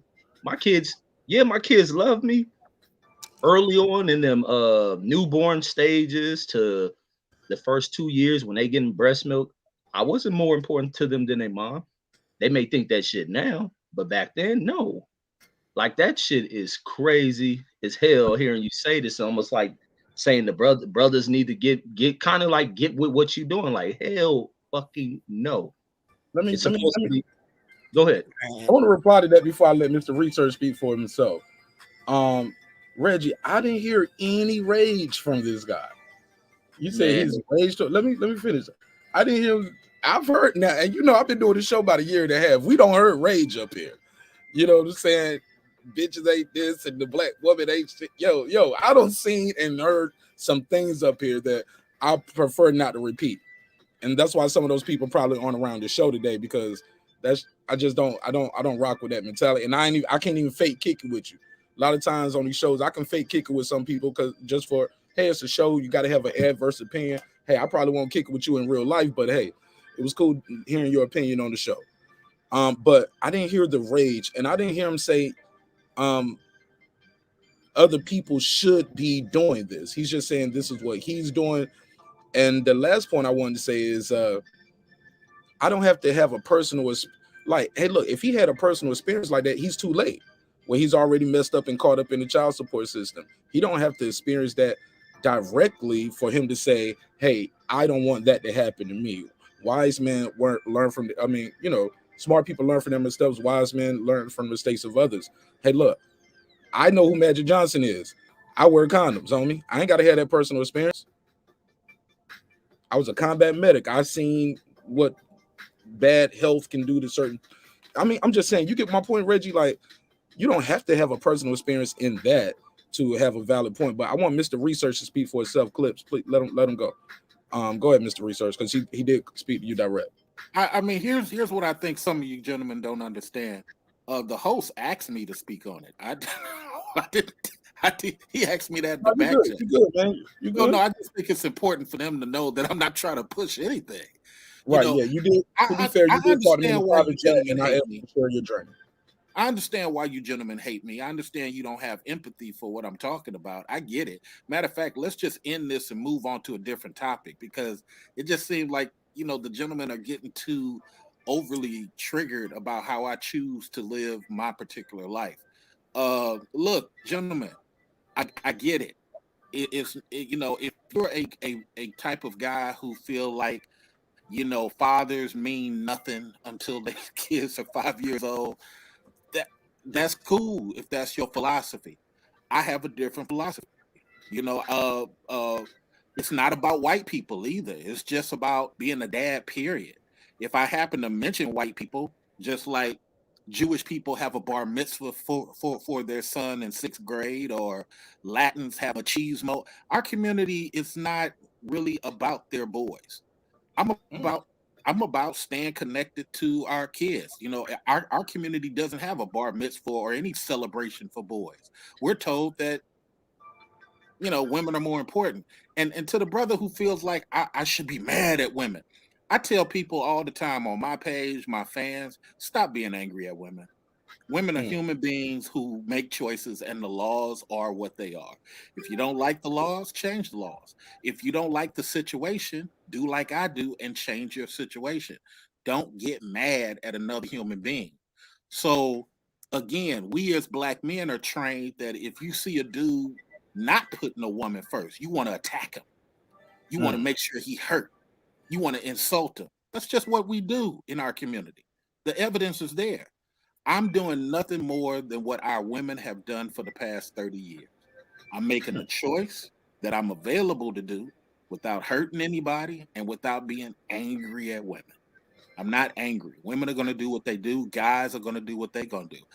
I want to have a connection with my kid. I've seen too much nonsense. That's all it is, man. So I'm sorry you guys don't have empathy for my decision, but I'm just different from you guys. I mean, I'm not. Notice I haven't knocked you guys one time for your decision. I haven't said you're gonna get a child support issue like that. I haven't went back and forth with you gentlemen at no point in time. But let me move the microphone because it seems like people are getting upset. Let's talk about something totally different than my situation, please. Absolutely. If you feel uncomfortable, I do apologize for that. I am trying to maintain. Hey, let me say something to that, and I'm not going to be combative. No, sir. Let's move on, please. I just want to say this. I don't hate you. I was just sharing my opinion, just like you respectfully were sharing your opinion. That's all it was. It's just dialogue back and forth. Yeah, I'm talking about, sir, when the person said "fuck that" and you sound this way. I'm not. He's talking about Reggie. I'm not talking about you, sir. So you're talking about OG Reggie. Had nothing to do with you, sir. I'm just saying this is no longer a conversation. This is something else now. So let's just move on, because I'm trying to open up and share because the host asked me to. But this is, and I appreciate you sharing. And I thought it was you have a unique journey, a unique perspective, and I thought it was super dope. Uncle Kenny said, "You good with me? You good with me too, Mr. Research." And I do apologize if you felt like it was a hit job or something like that, because that's damn sure not my intentions. Hey, Mark, can I say something about the surrogacy? But it's not towards him at all, but just like my own input about it. Sure, and then we got to move forward Okay. out of respect for the guests. I was gonna say because you mentioned that you never knew about any black person. There's plenty of people who do the surrogate route, and it could be because of age. Because a lot of people are getting married at an older age. They're not getting married as young as previous years. So sometimes you might be at that age. Look at Kim Kardashian. After her first child, all her other kids were through a surrogate. I'm not knocking it, to each his own and how they do things. Um, but there are also some people who consider surrogacy as a backup plan. Like, as you're getting older, if you haven't met that person that's your husband to be with, some people go that route and have a surrogate versus feeling like my biological clock is ticking. I need to just settle. I need to just have a baby with any man. And then now you're dealing with this person for X amount of years because you share a child together. Um, but there are plenty of people who have gone that route for different reasons, whether it's as a backup plan or whether it's because they're older in age and they can't have a child. Um, um, well, I was going to say about the situation with Tammy Roman, but I think Yeah, that but these are kind of all goes off a little celebrities. bit. These are people on TV. I was just saying I have never met a person. I know uh what's the sister name? Angela Bassett. She did that. Tammy But Roman even asked her husband to go. Well, she asked him to cheat because she's older, and they've tried to have kids, and it yeah, hasn't been successful. absolutely. But all I was just saying, I have never met a person personally. Like I've heard about it, I've seen it on TV. Never talked to a man who has that journey of Mr. Research, and I thought it was truly remarkable. Now That he that part was, is true. I never heard a man actually have that thought process either. yeah, it's But pretty cool. to each his That's own. If it works, do absolutely. you? Shout out to my guy Big Suge, aka DJ Drum. He said marriage is both. Good conversation. Let me ask you guys this. Another question Queen P had for me in the chat and in the email. She said, should Valentine's Day be for women only? If it should include men, how and what would men want? Go ahead, Clips. I know you was trying to get on the other topic, but we since moved forward. Give me your There take we on go. this. I've listen, man. It's crazy because you got to, you're expected to, get some new things for, new dress, new shoes, new bracelet, new necklace, new ring, whatever, something new for a new car to get the same pussy you've been getting all year. That's crazy, but but I do think Valentine's Day should be about both partners. But once again, it's the societal construct to where you got Valentine's Day, Sweetest Day, all like this, and as you know, anybody who's a dad of a kid that's of a certain once the kids get to a certain age, when it's Father's Day, if you could just get left the fuck alone and watch the game, that was a good Father's Day. Like it's like dads have no holidays for real. It's so that would be nice if Valentine's Day and Sweetest Day was about both, not so catered to. Oh, you got to do this for the woman. You got to do this for the woman. But I don't see it coming no time soon. Fellas, same question. Red, you want to take that one? Should Valentine's Day be for women only? If it should include men, what do men want?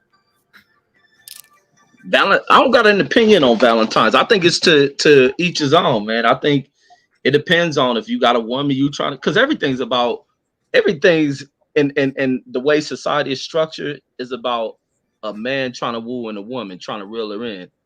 And sometimes some people got to go above and beyond with this type of expression to impress a woman. If that works for them, then that's what it is. For me, I never been into the gimmicky side of romance. I never been into it. I never been into someone needing to tell me a designated date that I'm supposed to express love. Like I ain't a Valentine's type. I've been known for being with women who get caught up in kind of these themes of expression to where I'll throw a woman off like that because I fuck around, won't buy them nothing, act like I forgot the date just for the sake of not being into gimmicky shit. So it's to each his own. I got no real opinion on Valentine's. I ain't into the shit like that. Okay, same question, Mr. Research. Yes, you. Should Valentine's Day be just for women? If so, should it include men? And if so, what do men want? Man, love is supposed to be about love. Romance is supposed to be about romance. I mean, initially this stuff was really for ladies, because guys were so dismissive back in the day. But if you really into the love and romance, it really should go both ways. That's just how I look at it. I think it's supposed to be a balanced experience. Sometimes, if our ladies are not showing appreciation to their husband and their boyfriends, sometimes they get one sided about how this relationship stuff goes. All right. Todd, same question. Yeah, I kind of agree with the combination of all the previous responses. Everything in life is transactional. So if I get you something, I want something in return, and vice versa. If she get me something, she gonna want something in return. So in the past in relationships, I've kind of felt women out. I get her something, and okay, she ain't got me nothing. All right, cool. Next holiday or next whatever, I'm gonna sit around. I'm gonna play crazy. Oh, I didn't even know it was a holiday. Oh, I didn't know nothing. I'm gonna let you lead the way this time. And if you don't want to lead the way, then that's the way the relationship gonna go. But you're gonna spend some bread on me. If you expect me to spend some bread on you, that's just how it is. Now as a man, I don't mind, doing a little extra for you, but you gonna come out your pocket for me too. Mm. Go ahead. I'm gonna ask the ladies the same question. I know it's posed to the men, but let me ask the ladies. Girl behind the mic or Nick Rich, and then we'll let Queen P, who posed the question to us, go last. Which either one of you can take the lead. How do you guys feel about Valentine's Day?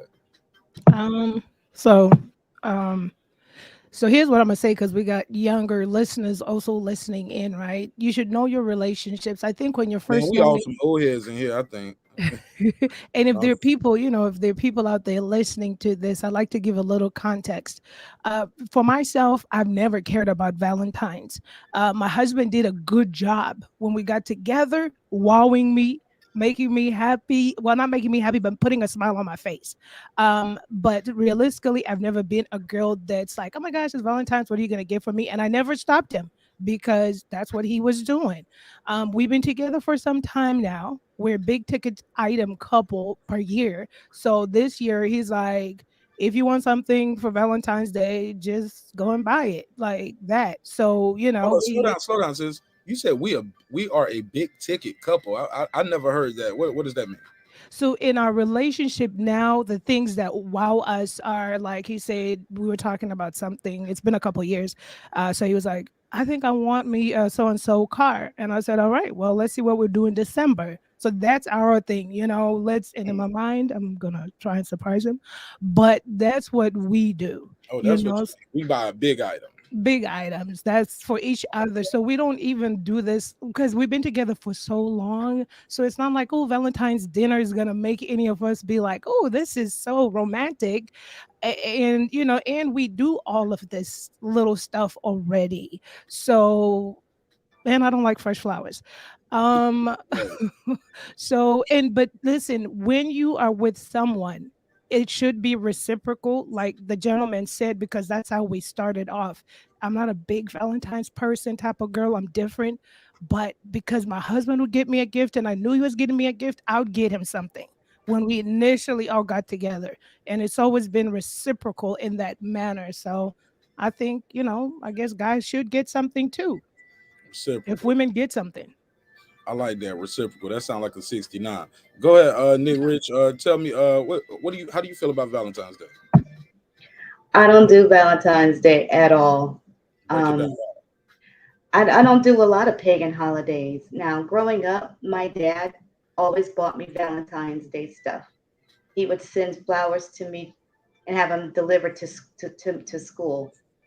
So I grew up in a household where my dad would do all of the flowers and the hearts and the candies and this and that and the other. Um, Throughout dating and stuff, have I had Valentine's gifts given to me? Yes.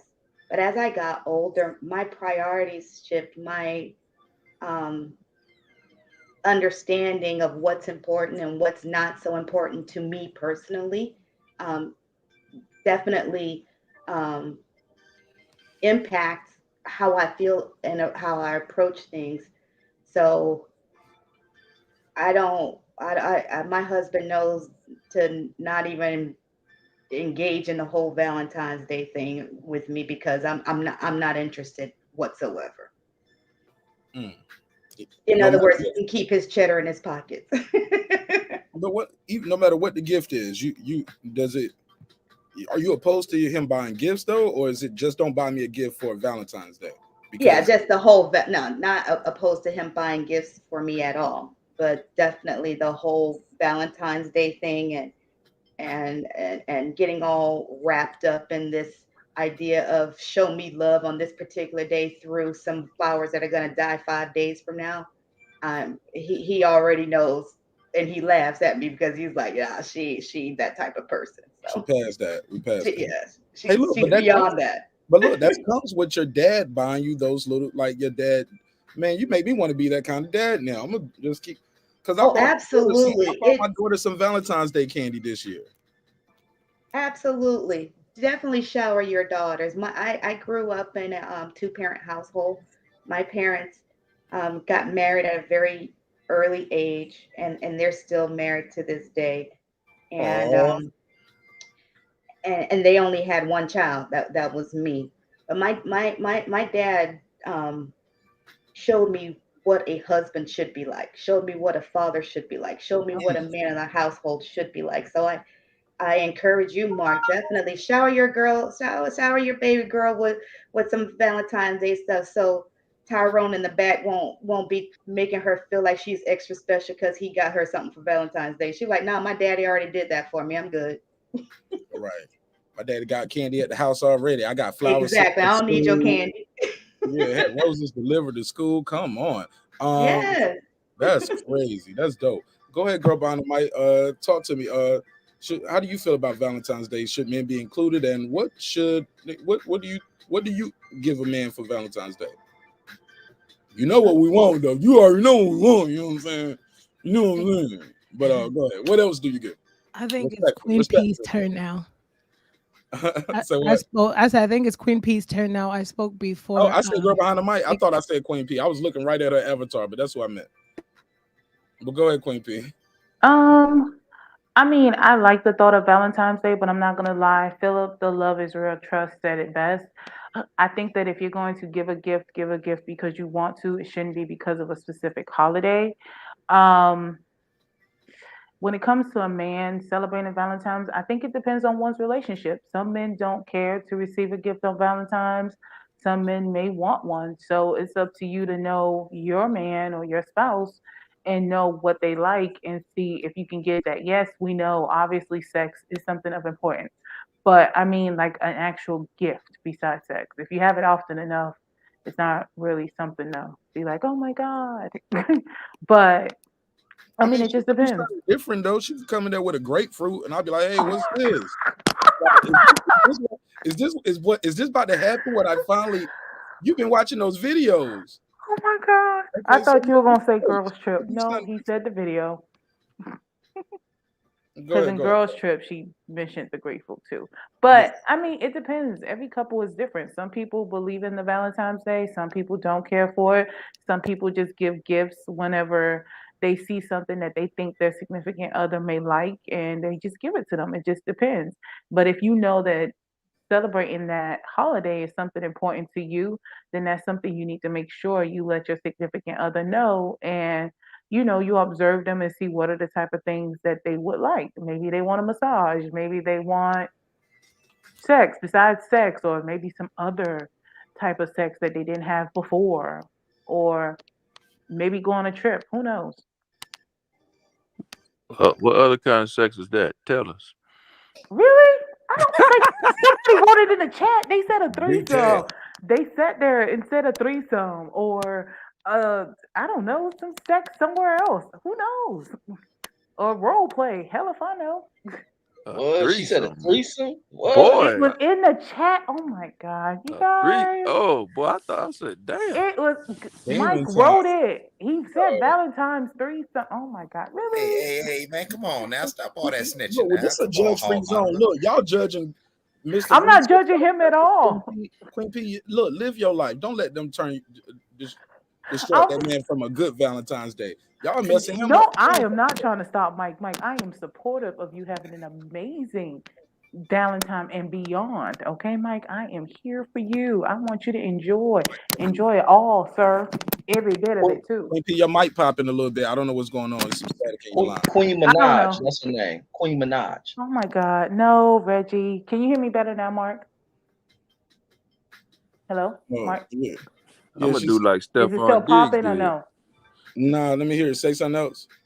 Okay. Yeah, you good, you good, you good. Yay. No, all I was saying, because he said what other type of thing you can do. So that was something in the chat. I mean, I'm not knocking Mike. Mike, enjoy you do you, sir. But, everybody's different. I mean, do what works for you. Yeah, some people just riding in the car listening. They don't see the chat. So you as far as Oh, you I'm said that. sorry. Yeah, some Okay, people Mike just in the wrote car a enjoying the ride. Valentine's threesome, y'all. And then, Nah, you said it. what? No, I didn't. You a hater. No, I didn't. In their Ugh, version, sex look, at the zoo. What the by hell? the monkey cage. That's Oh some my stinking. dear That's some God. stinking sex right there, man. That's kind of wild. I ain't trying to have sex by the monkey cages, bro. Look, but look, let's Wait a while, that's boy. that is wild. Look, man, let me get back to this topic. When them strong ass monkeys grab you. Right. Have a threesome with Look, the monkey. let me do this. Hey, look, let me do this. Let me say this, man. As far as I go, look, my wife and look, I've been celebrating Valentine's Day, and then since I've always loved the idea of love, even as a kid. So look, I remember one time, you know how you had those little pouches on your desk at school, and everybody put Valentine's Day cards in everybody's thing. I remember I liked this girl one time so much. I ain't gonna say her name. I shouldn't say her name. Her name was Natasha. Um, I erased all of the names off my Valentine's Day card, and I wrote her name on every Valentine's Day card somebody gave me. Gave her all the Valentine's Day cards and all of my Valentine's Day candy from my Valentine's Day party. Man, I gave her a whole bag of candy. I kept me about 6 pieces, 5, 6 pieces. Other than that, she got all my candy in like second and third grade. Then I found out she was messing with this dude in my neighborhood. I shouldn't say his name. Terrence. His name was Terrence. Yeah, she was cheating on me with Terrence. But yeah, man. But I've always did the Valentine's Day thing, and it would. But now I'm getting older, and my wife, and she's like, "How you guys are?" She was like, "I don't want no flowers." She might just say, "Hey, look, just which, you know what I'm saying? Just spend some time with me. You know what I'm saying? Just kick it. Let's just get some Olive Garden." And I was like, "You want to go out?" She was like, "No, I don't want to go in there. Let's just get some takeout and come back to the crib." You know what I'm saying? Watch a movie. She might say, "Just give me some Ghirardellis." But I was like, "Shit, some Ghirardellis still in the cabinet." And she was like, "Oh yeah, well I'm good then on the candy." You know what I'm saying? Like it gets, but I still want to do things for her though, even though she told me not to. You still want to do those things. So I still got her some edible arrangement, chocolate covered strawberry. I know she likes those. But but she's so I don't know, man. I think as you get older and you grow with somebody in a relationship, certain things don't mean as much as other things. Let me go to this. That was my take on it, but yeah, man. I just like some good old fashioned sex, man. More than that, I'm cool, man. But we gonna do that anyway, right? So then don't have we gonna do that on the 13th and the 15th. Um, Thoughts about marriage of convenience. Nick Rich, take the lead on this. What's your thoughts on a marriage of convenience, and how does one feel about those, and how would they consider one in this day and age? This is the last topic of the night. I don't want to have a narrow point of view when it comes to marriage of convenience because there are different cultures that will do arranged marriages or marry for um, stability, financial stability. And so, but outside of that context, traditionally Americans or people in Western cultures don't do that type of setup. They don't have that type of setup. I wouldn't recommend that someone get married out of convenience because what happens when the convenience is no longer available to you? Then what you got? Divorce court.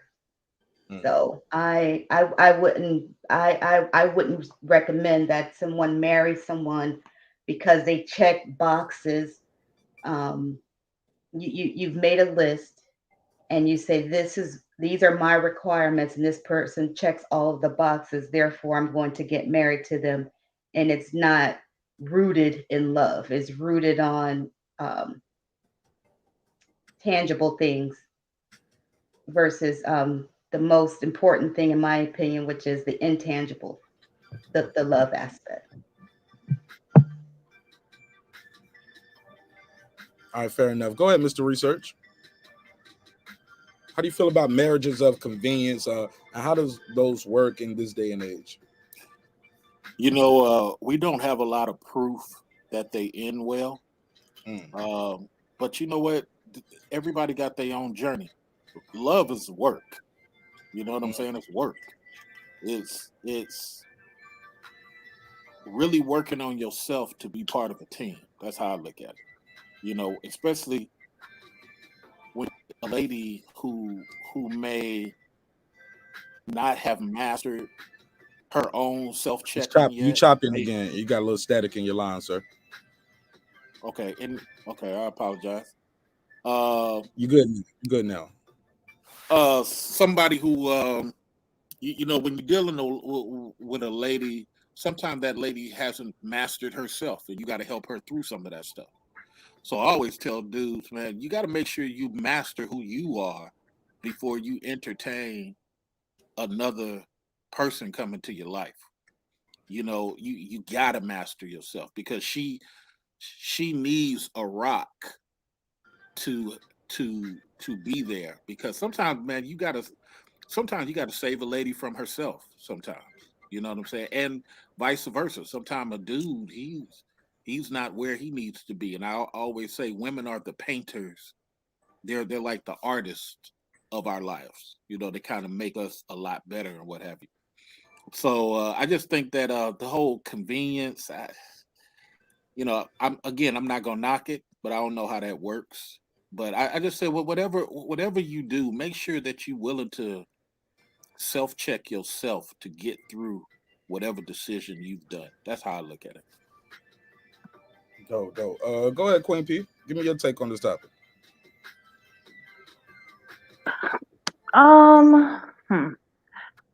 I would want to marry for love. I would. That would be the ultimate.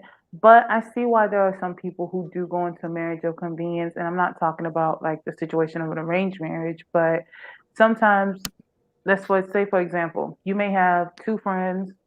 You come up with an agreement. If we're not married or we're not in a relationship by X amount of age, then why don't we get married? Or you have people that also consider the fact of like household income, like the cost of living. It gets higher every year, and it's to the point where you do need a two income household just to be able to afford to live, no matter how small the place is that you're living at or how big it is. So, I mean, I don't knock those who do it, to each his own, but I personally would want to marry for love. But who knows? Go ahead, Ty, and then we go to the ladies, and then we'll go back to the guys. Nah, I don't think. I mean, I've never heard of anybody who's done it, but you know, if you're gonna get married to somebody, you gotta have chemistry. You gotta like each other. You gotta be able to get along. You know, you gotta be somebody you enjoy having fun with. Somebody you can just hang out with during the day. Somebody you just want to be around all the time. If it's kind of arranged, it seems kind of like a force fit. And you know, over time, you guys, it is not just not going to work. So I don't agree with it. But if it works to some people, it works. Well, they got a phone call. Hold on. 862, what it do? What's your name? Where you calling from, family? Hey, how you doing? Yeah, this I'm Ed. How you doing? I'm good. What's your name, my brother? I'm Ed. Where you from? From Jersey City, New Jersey. Okay, talk to me. You got the floor. 2 minutes on the clock. Oh yeah. No, it's just I hear a lot of these people talking about marriage and stuff like that, and what they don't realize is, and I think Nick Rich kind of alluded to that concept of societies or economies where the woman she just has to make that choice because of dependency. So a lot of people on the panel are talking just from this perspective of being just like, like the woman can do what she wants to. That's not the reality in a lot of parts of the world, where they just depend on this male personality to be the guiding, the one to, it's just a certain hierarchy that I think a lot of people are not aware of over here. So I just want to chime in over here, before where people who claim to be knowing certain things in a relationship don't even know the reality of their life for a lot of women around the world. Okay. Yeah, appreciate it, my friend. All right, cool. Okay. All right. All right, appreciate it. Peace. All right. Interesting. Should anybody want to reply to that the caller before we move forward? I don't know. Did he even make a point? I don't know. What was he saying? What was his point? It sounded like he was trying to say sound like he was trying to take a shot at somebody, but he never pulled the trigger. I think he was agreeing with Nick Rich, but then again, I'm not sure about what his point was, but I think he was agreeing with her. Davis Reed said the dude is confusing himself. Regular guy said caller is confusing me. I get it. I think he was just saying like it's cultural. How about that? It sounds like that in a nutshell. He was saying cultural differences, right? Maybe not. Who was it on? Who was it on? I think that was Todd. Todd, did you finish your point before the phone rang? Yeah, go ahead, man. Pass the mic. Let's go to the ladies. Go ahead, girl behind the mic. Then we'll go to the fellas. Okay, so I'm gonna be facetious for a second. All right, and okay, so thinking about this specific question, it just resonated to me, and I said, well, is it not convenience? I mean, when you get together with someone, I don't know about what people look for really, everybody else, but the first thing I think that I was looking at was, okay, this ninja got a job, good. I ain't got to worry about that. How long you been at your job? Okay, good. I ain't got to worry about that. This ninja guy, you know what I mean? Like he's, in terms of seeing if we could go forward in even dating or talking, in other words. But were those things that I was looking at of convenience or not? You know what I mean? Because it's like then, because what I'm saying is, are we just going to marry people we don't like? She just looked nice. He just looked nice. Or is it one of those? Yeah, my wife is the vice president of the St. John's Hospital and she graduated summa cum laude and at Harvard. It's like, wasn't that like convenience? You know what I mean? I'm taking this whole convenience to a whole nother level. Because it's not, to me, the convenience part is not, oh, I'm marrying him because I've never had a house to live in and he has a 3-bedroom house and 2 baths. That's not what I'm looking at. I, in terms of when you start to court each other or get to know each other, yeah, you're gonna, oh, he's so cute, he's fine, he's mine. But the majority of it just doesn't rest on how you think he looks or she looks, or it's the back end. If you're thinking of spending a lifetime with someone, oh, he's responsible, okay, I'm seeing it up, you know what I mean? So that'll be convenient to me. The less thing I got to worry about, teaching people to balance their books, you know what I'm saying? So I don't know, I was just being facetious for a second. Like, are we not conveniently marrying people from our own interests? Because either, okay, we'll just boom boom get together or go forward, or you just want to pick somebody out of like, okay, we're homeless guy, come, you're with me, I think you look cute, I'll take care of you and everything like that. No, it's not like that. It's what else will be, oh, you got 3 kids, well, I really wanted to date somebody with 2 kids, but wait, he's got an 18-year-old, so okay, that works, it's convenient for me. Once again, what am I willing to put up with? What am I willing to tolerate? Yes, love is fine. All that holds everything together. Love and respect holds a relationship. But as human nature, are we doing everything conveniently for ourselves? Interesting. Go ahead, Clips. Talk to me. All marriages are marriages of convenience on some level. I ain't saying you don't love them, but ain't like you ain't love nobody else. I ain't saying you don't care for them. I ain't saying what you feel, but the fact that you are marrying them means that there is a convenience that makes sense. That makes the partnership and the cohabitation, it makes sense to where you say to yourself, why not? And that should be both people. And I'm not saying that to degrade the institution of marriage. And as far as marriage as a convenience, I think they're beautiful when they're respectful to both parties. I've seen it work. I've seen it get very ugly. But I've seen people get into them for all sorts of reasons. I've seen people get into them for strictly financial and business reasons. I'll leave it at that. There's 1,001 reasons why you could get two people to say, we know we're gonna, for better or worse, we're gonna be in each other's life. And so even though it may not be the Ozzy and Harriet ideal relationship, let's go on and make this thing official and get married. I've seen people do that even just for the tax benefits. Like for real. Actually, my one cousin actually divorced his wife, and they still lived together for 4 years because how things was breaking down, they got more money if they filed single than if they stayed married because of how their situation was working. I used to clown them all the time. God rest his soul. But you can file, but you can file single and not get a divorce, though. You don't have to file. Yeah, it was stupid. Thank you. They're like, we used to clown, like, what the? They probably, I don't know what it was going on, but I know people who just are convenient in the relationship, and some people who are more convenient in that marriage, and they are like, it's a sexless whatever marriage, but they are fine in this marriage. They ain't going nowhere. I've seen it. Okay. Go ahead, Reg. You went first on that Valentine's Day topic, so close us out with this one on this one. What's your take on this? Yeah, marriages out of convenience. No, I think marriage out of convenience are people who are lonely and need companionship.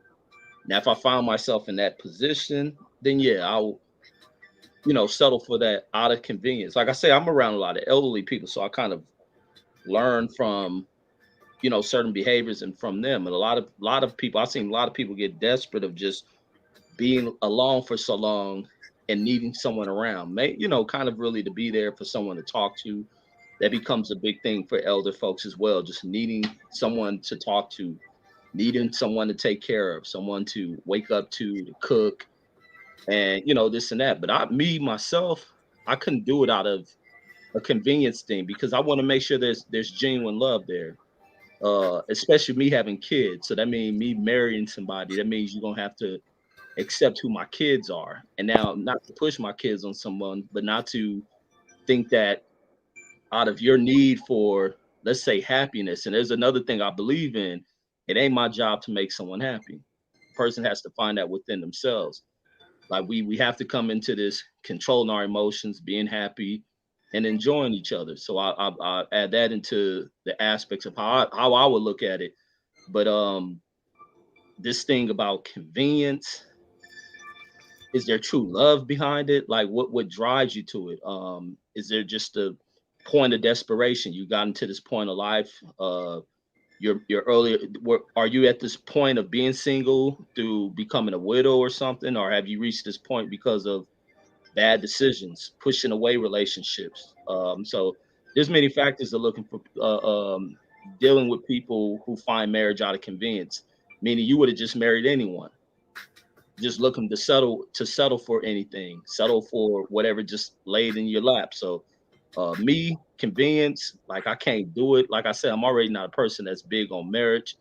For me, with marriage, it has to take time. It has to really be time put into that relationship. I'm looking to go, even before a marriage ideal come up to me, we got at least have like 5, it can be 10, 15 years in before I ever think about wanting to cross a line of doing marriage. Like you really have to, in this day and age, really go through, you gotta go through the fire, man.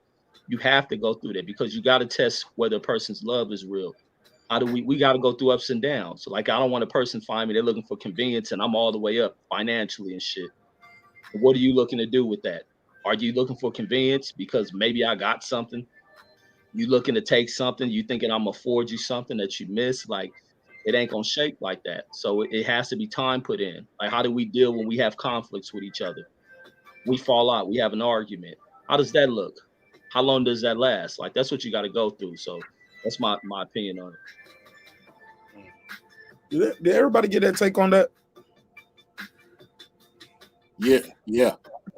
Absolutely. Oh, hold on. Let me add this one piece. Because I be talking to my homegirl and I brought this up to her because I thought this is the dumbest shit I've ever seen a female do to ruin something who's still searching and looking for love. Because this is she my homegirl, but me and her used to get close to being together. But when I talk this shit about me not wanting to get married because I don't want that rush, but she was with somebody for a significant number of years. And she was saying because they were together and she's putting this pressure because she's seeing this the other thing, the influence of outside people, seeing friends getting married, family members getting married. And she thinks it's about that point to where she been with this dude for this number of years, time for him to crack the question. So this dude presents her with I don't know if it's an engagement or promise ring. This chick flips out and breaks off the marriage. They lived together, they lived together, had been in a relationship with each other for 5 years. She broke that shit off because of an engagement ring, I believe, and she still ain't found nobody else. It's still trying to look for what she fucked over. A woman should not Hold put. on, wait a minute. Hold on, slow down. So she didn't like the ring. She didn't like the fact that this dude didn't push forward towards setting a wedding date. She got tired of them just being a couple, like this labeling type shit. She wanted the label as a wife. This thing of having the last name for when she have kids, the kids have the same last name, that kind of shit. I'm like, well, they're still your kids. And then now you have lost that, you have broken that shit off, and you still seek that person. That person has moved on and is now married with kids. Why she's still stuck in the same point. And I see that with a lot of the elders who I'm around, the elder couples and shit, and the elder singles. And a lot of them would get into stories about how they wish they wouldn't have broken something off. Even some women in relationships now to where they get tired, they get jaded about some shit, and they ready to leave the relationship and they step out and do other shit. A lot of times what you find those women who make those mistakes is trying to rekindle that relationship that they let go.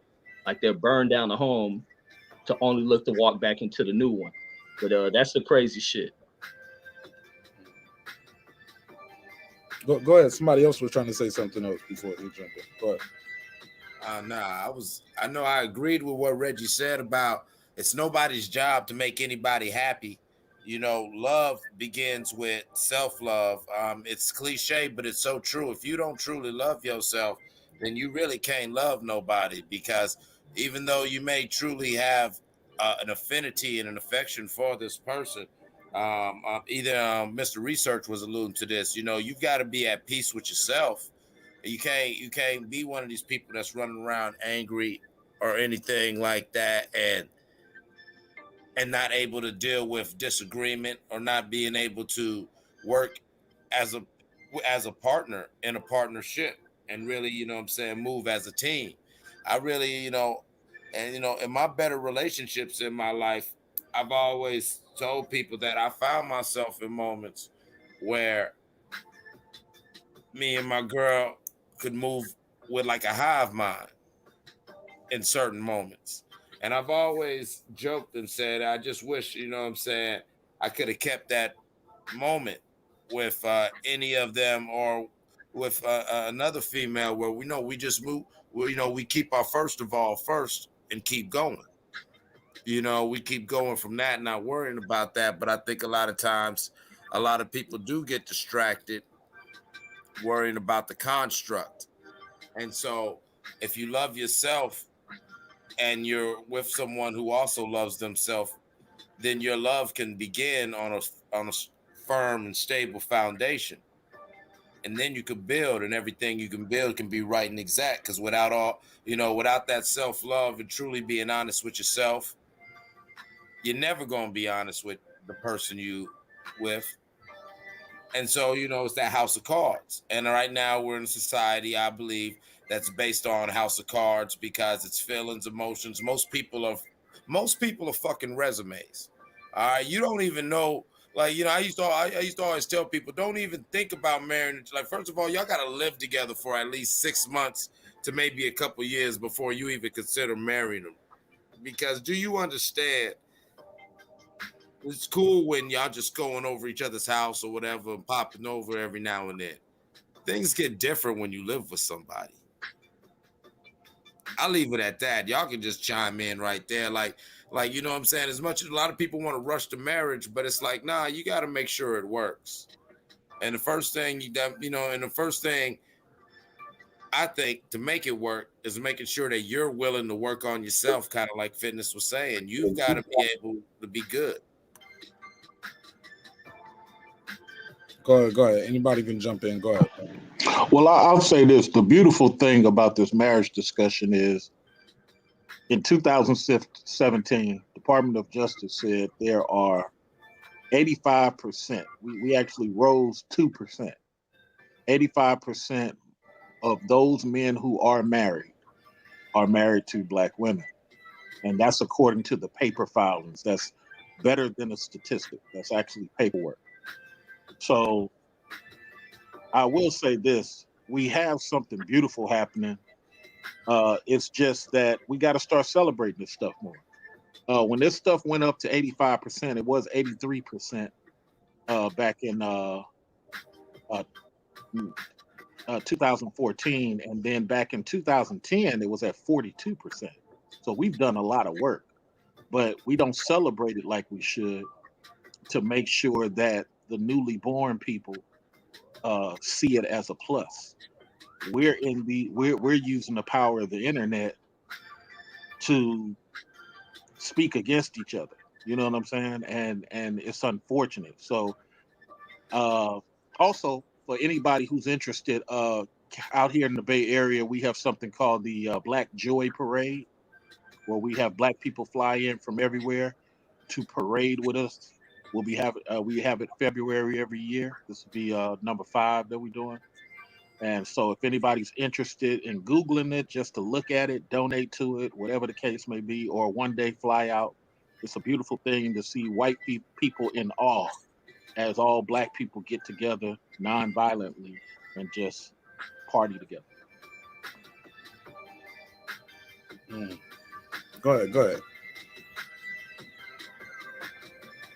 Anybody want to reply? What type of celebration you said it was? Say that again, brother. Just Google it. It's called the Black Joy Parade. It's something we do here. Huey Newton out here with the Black Panthers, he left a legacy of Blackness. And we just do a lot of Black stuff here. Black Cowboy Parade. We have Black Caribbean, and Black Joy Parade was created five years ago. We just have it every year, and people are flying in from LA to be part of it. It's a beautiful thing. And what the hell you do at the Joy Parade? You parade, bro. It ain't no, and it ain't no sexuality or no anti-male stuff. It's just parade. All these different groups. You got the Omegas, you got the Deltas, you got children's groups. I donate to something called Black Teachers Project. Got them walking down there. Schools. You got all types of stuff. It's just Black people showing that we come together. Great. But my other point to what the host was saying was about marriages. The topic is marriages. I just think that it's a beautiful thing that we're rising our marriage numbers, and those things should be celebrated. And that's the only reason I mentioned the parade about celebrating things. That's all.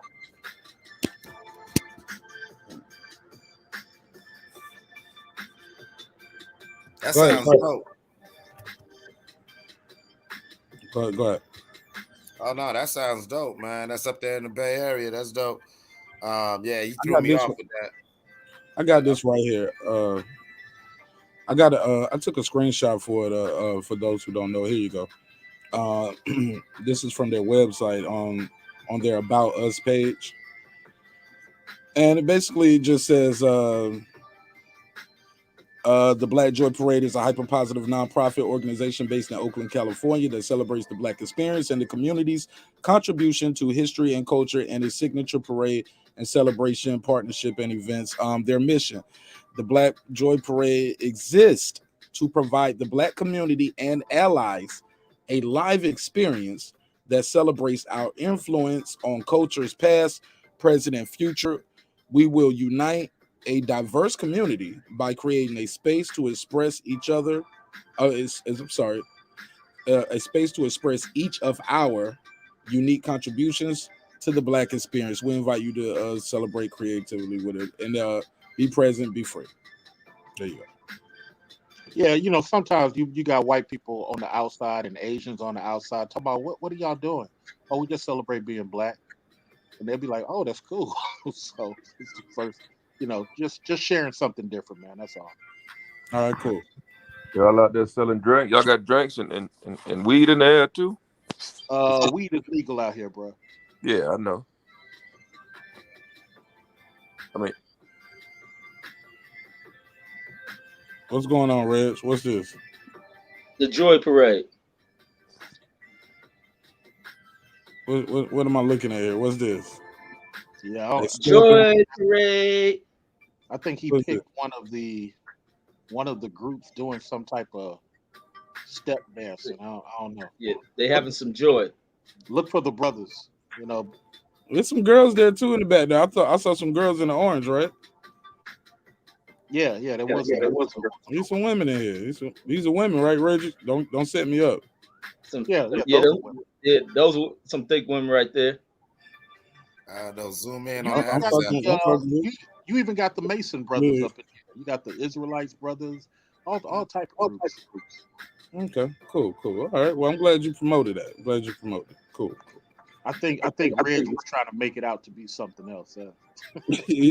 No, I'm checking. I'm making sure it ain't something else.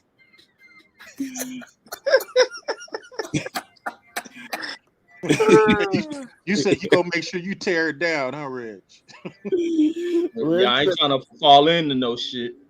Reggie P. Right. We won't let that.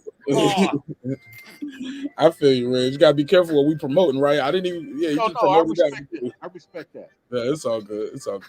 Hey, look, man, I looked it up, man. I still don't understand like what they do far as having a parade. Like, what are they doing for the community? Like, I don't see what they. It says we're celebrating our contributions in a creative space, and we're be creative, be open, be present, be free. Like, yeah, for us it's kind of different out here because we're all sons and daughters of Black Panthers. Out here it's totally different. We don't have a lot of gangs as far as the Crips, Blood, stuff like that. We don't have that type of stuff. We have. Hold on, what part of California you at where y'all don't have Crips and Bloods? Because we got them in North Carolina. I'm in Oakland. The Crips and Bloods got kicked out of here back in the 70s. The Panthers kicked them all out. So we don't have no Crips and Bloods in Oakland. Yeah, no, we that's in Sacramento and LA. We don't really rock with that out here. If they out here visiting. They ain't they ain't staying because we don't get down with that. Y'all don't be block banging out there. No. We do have sections. But the thing about our sections is you can come into anybody's section as long as you ain't causing no problem. It ain't like Chicago or Gary, Indiana, to where people like, what you doing up in here? As long as you ain't causing no problem. We got a lot of love out here in the Bay. So with the parade, the whole point of the parade is to show outsiders how much we love each other, and it's just a great thing, man. We don't have no problem. We have a little mini concerts. T-Pain was here last time, and how it connects to the marriages and stuff is, there's a lot of stuff we do before the parade. Like I'm part of a thing where these guys are counseling other guys, and it's a lot of stuff, man. So we just, it's just a beautiful thing. But back to the marriages, I want to make sure we highlight that the marriages are rising, and that's a great thing, and that really needs to be celebrated. Absolutely. Okay, so and it's a nonprofit organization, so All right, and you can donate through their website. What does Yeah, I guess I just challenge everybody to do your own research and find out more about their initiative. How about that? Anybody got anything else they want to add? Because other than that, man, shoot, I think we could end this one, man. I think I'm done. Wow, short show, but hey, I ain't got to stretch it out to the sunrise tonight. Shoot, I'm good. I had a good conversation with you all. This was interesting. Let's go to 5 a.m., bro. Go for it. Let's do it. On with the shits. Let's go. We're gonna have to change the thumbnail and the topic. I don't think we're gonna stay on this for 5 hours. Nah, man, go ahead. I'm Man, out let's on stay this on one. relationship You topics. might have to jump into boxing, sir. Yeah, everybody switch sides. Canelo ducking. It's racism. Bud Crawford is the best. Fuck Y'all gonna have to stay on for boxing now. Y'all, I know y'all ladies can talk boxing. Not really. I mean, well, not me anyway. Yeah, What Sir y'all yeah. behind ladies the want to mic, you talk know about? about boxing? Nick Rich, you know about boxing? I don't know if Yes, Nick ma'am. did. Okay, Yeah. you got Nick Rich. There's We know one. Nick Rich from the boxing circles, but Okay, there we go. hold what we got. 469, you on the line. What's your name and where you calling from, family? Peace, what up? This Brandon from Dallas. Salute to the panel. What's up, Mark? What's up, neighbor? Just listening to y'all cook till I had to, I want to stay in the background a lot of times because I want to learn. And a lot of times when I jump on them panels or when I'm calling, I can't learn nothing. Mm. So We had a hell of a show tonight. A lot of stuff packed in Yeah. this. Yeah, I see. So basically, I see you winding down. I wanted to learn more about their parade from their brother because I don't know who the brother is, but he's from Oakland. I can tell just by listening. I'm gonna put the link I for it wanna in the ask chat it. so you can do your own research on it. Yeah, I want to ask that brother a few questions because he said he's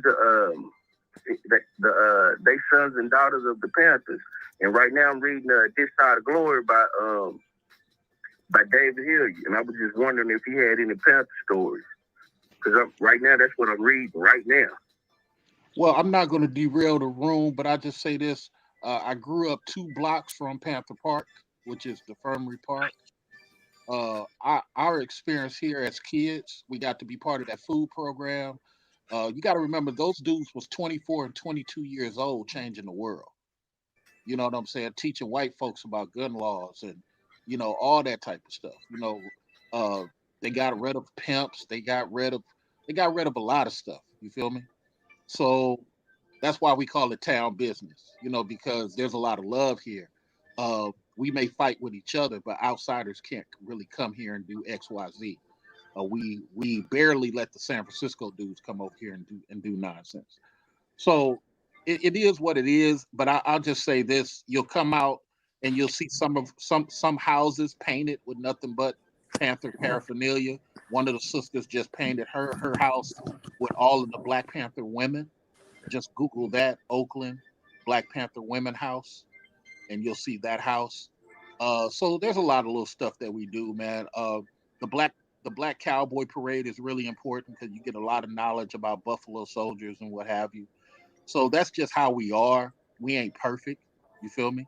But it's more so anytime I get a chance to speak about blackness and Marq allowing us all to speak on the panel, I just try to share something different because that's the whole point, is to give people stuff different. And I'm glad people cross check and cross reference. Don't just believe me, do it yourself. You feel me?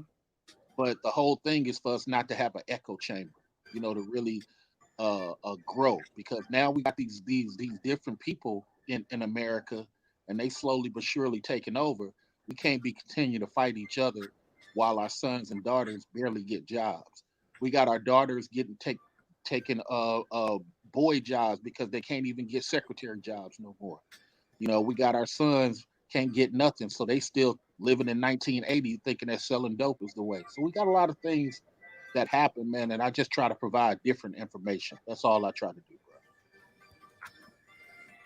All right, Brandon, did you have anything else to add before we let everybody get their final words?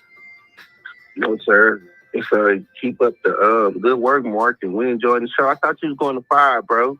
Nah, I'm gonna end this one. I'll probably come back with another show real quick. I'm making a thumbnail for it now. Mark, I gotta say. Oh, sorry, Brandon. Go ahead.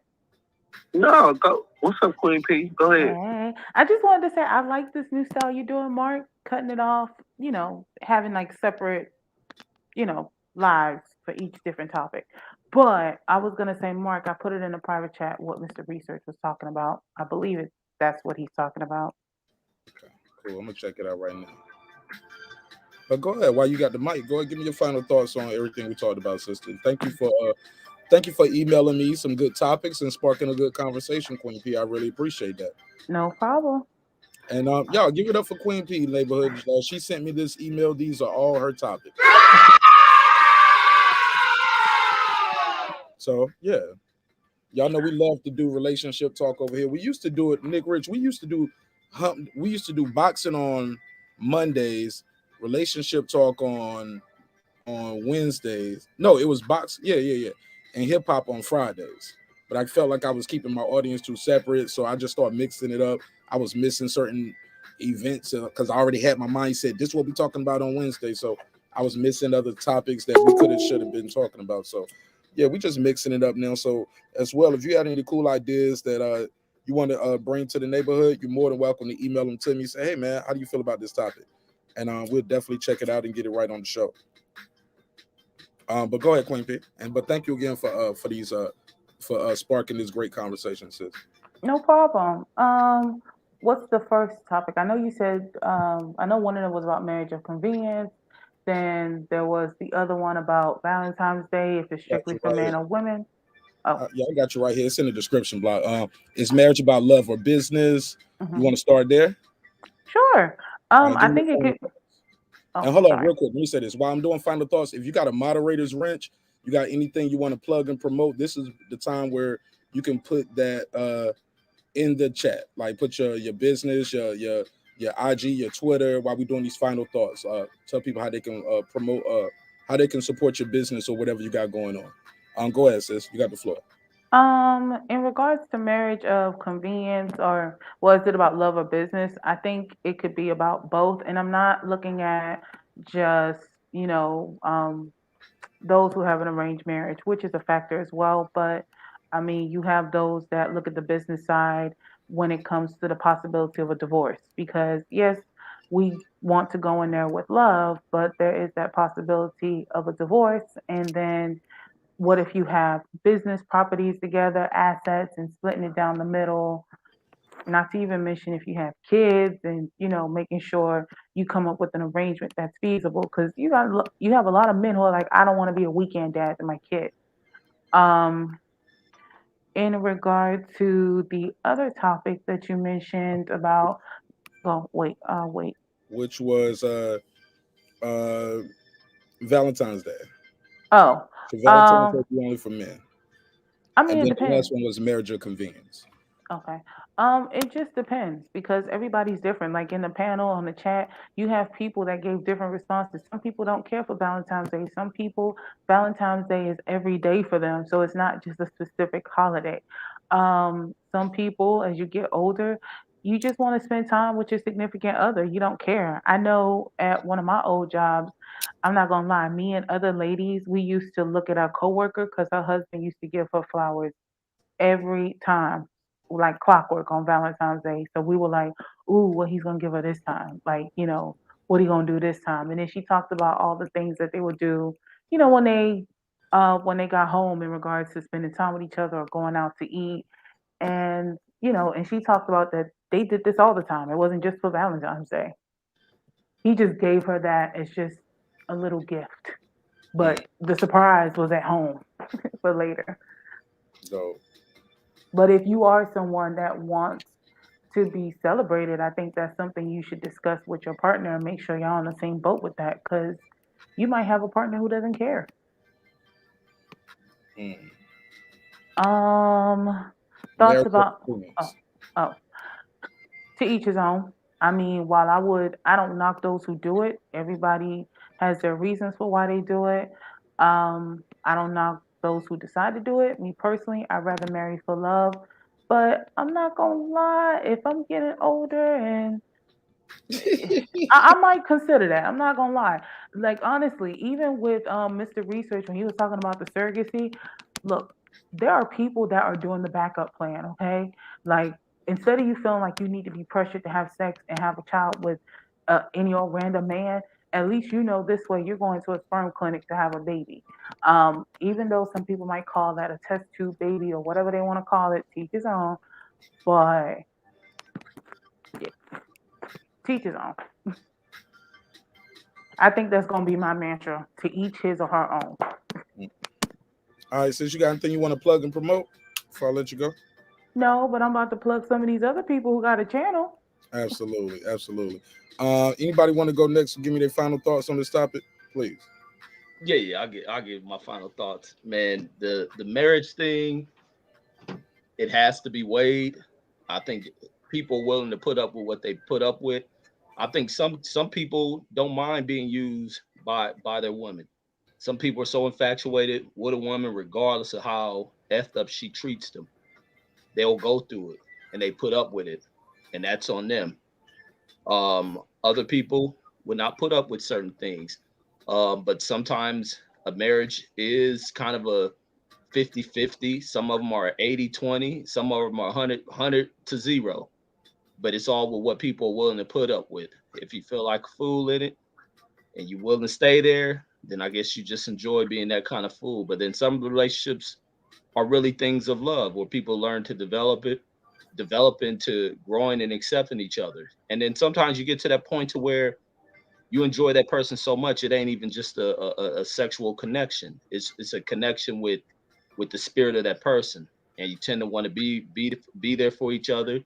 You look for the growth in one another, and you try to set things to where you're in a good space even when you're not there for one another anymore. Whether someone is no longer living on this earth, but you have done enough to where you have built that bond, that special, a special place within a relationship, which anyone should strive to want to kind of formulate that plan to where you enjoyed each other enough, you got enough out of each other, so that way you just feel fulfilled if one of y'all happen to leave before the other, and you secure to where that person doesn't have to worry. Those are accomplished relationships, and that's the way things should be thought out. People enjoy each other, devise their plans to set themselves down the future. And I think a lot of people fail in relationships because relationships are just based on today and will just plan for tomorrow. We can't, if it's Monday, we can't think about Wednesday. That's just too much planning. Those are failed relationships. But that's my thoughts. You want to plug your channel or anything, Reg? Oh, Please. yeah. Man, I hate plugging this shit. We Nah, do that shit every day. Boxing to, man. Conversations with Reggie Owens, channel 1 and 2. I done fucked them, got another strike. So How you do that? On which channel? man, on my main one. But I lose one in like 12 days, so I'll be back down to 1. I was close to having no strikes. How did you get the strike? What did you put up? What was Man, that I put up the video with the that teacher who was yelling at the kids, and they put that shit as a strike, and I fucked up when I'm at work. When I seen the video was like no longer up, I didn't know it was a strike. I just thought they violate the policy and they took it down. As soon as I deleted that shit, it showed to where I couldn't appeal the damn strike on it. So I said, God damn it. Yeah, what did they say was wrong? Like, that's crazy. Anything with children, and they because it was saying something about children being hurt. And I'm like, damn, the kid that all was a teacher yelling at the kid. And I'm like, and the question, like, what would parents do? But from me deleting the video because it was taken down by YouTube, it was like you can't appeal. So I'm like, God damn. Could you see the kids' faces or were they blurred out? No, you can see the kid's face. Oh, there we go. Yeah. Well, it ain't no big thing. I once had 42,000 subscribers. Got my channel twisted. Got it back up to 22,000. Somebody saw a thumbnail of them and made a complaint. And, I stopped trying, man. I said, you know what? For me, it ain't even worth it no more. Yeah, no, even if they take it, I like doing this YouTube shit. But the channel subscriptions don't be meaning shit to me. I can always start over and get back up.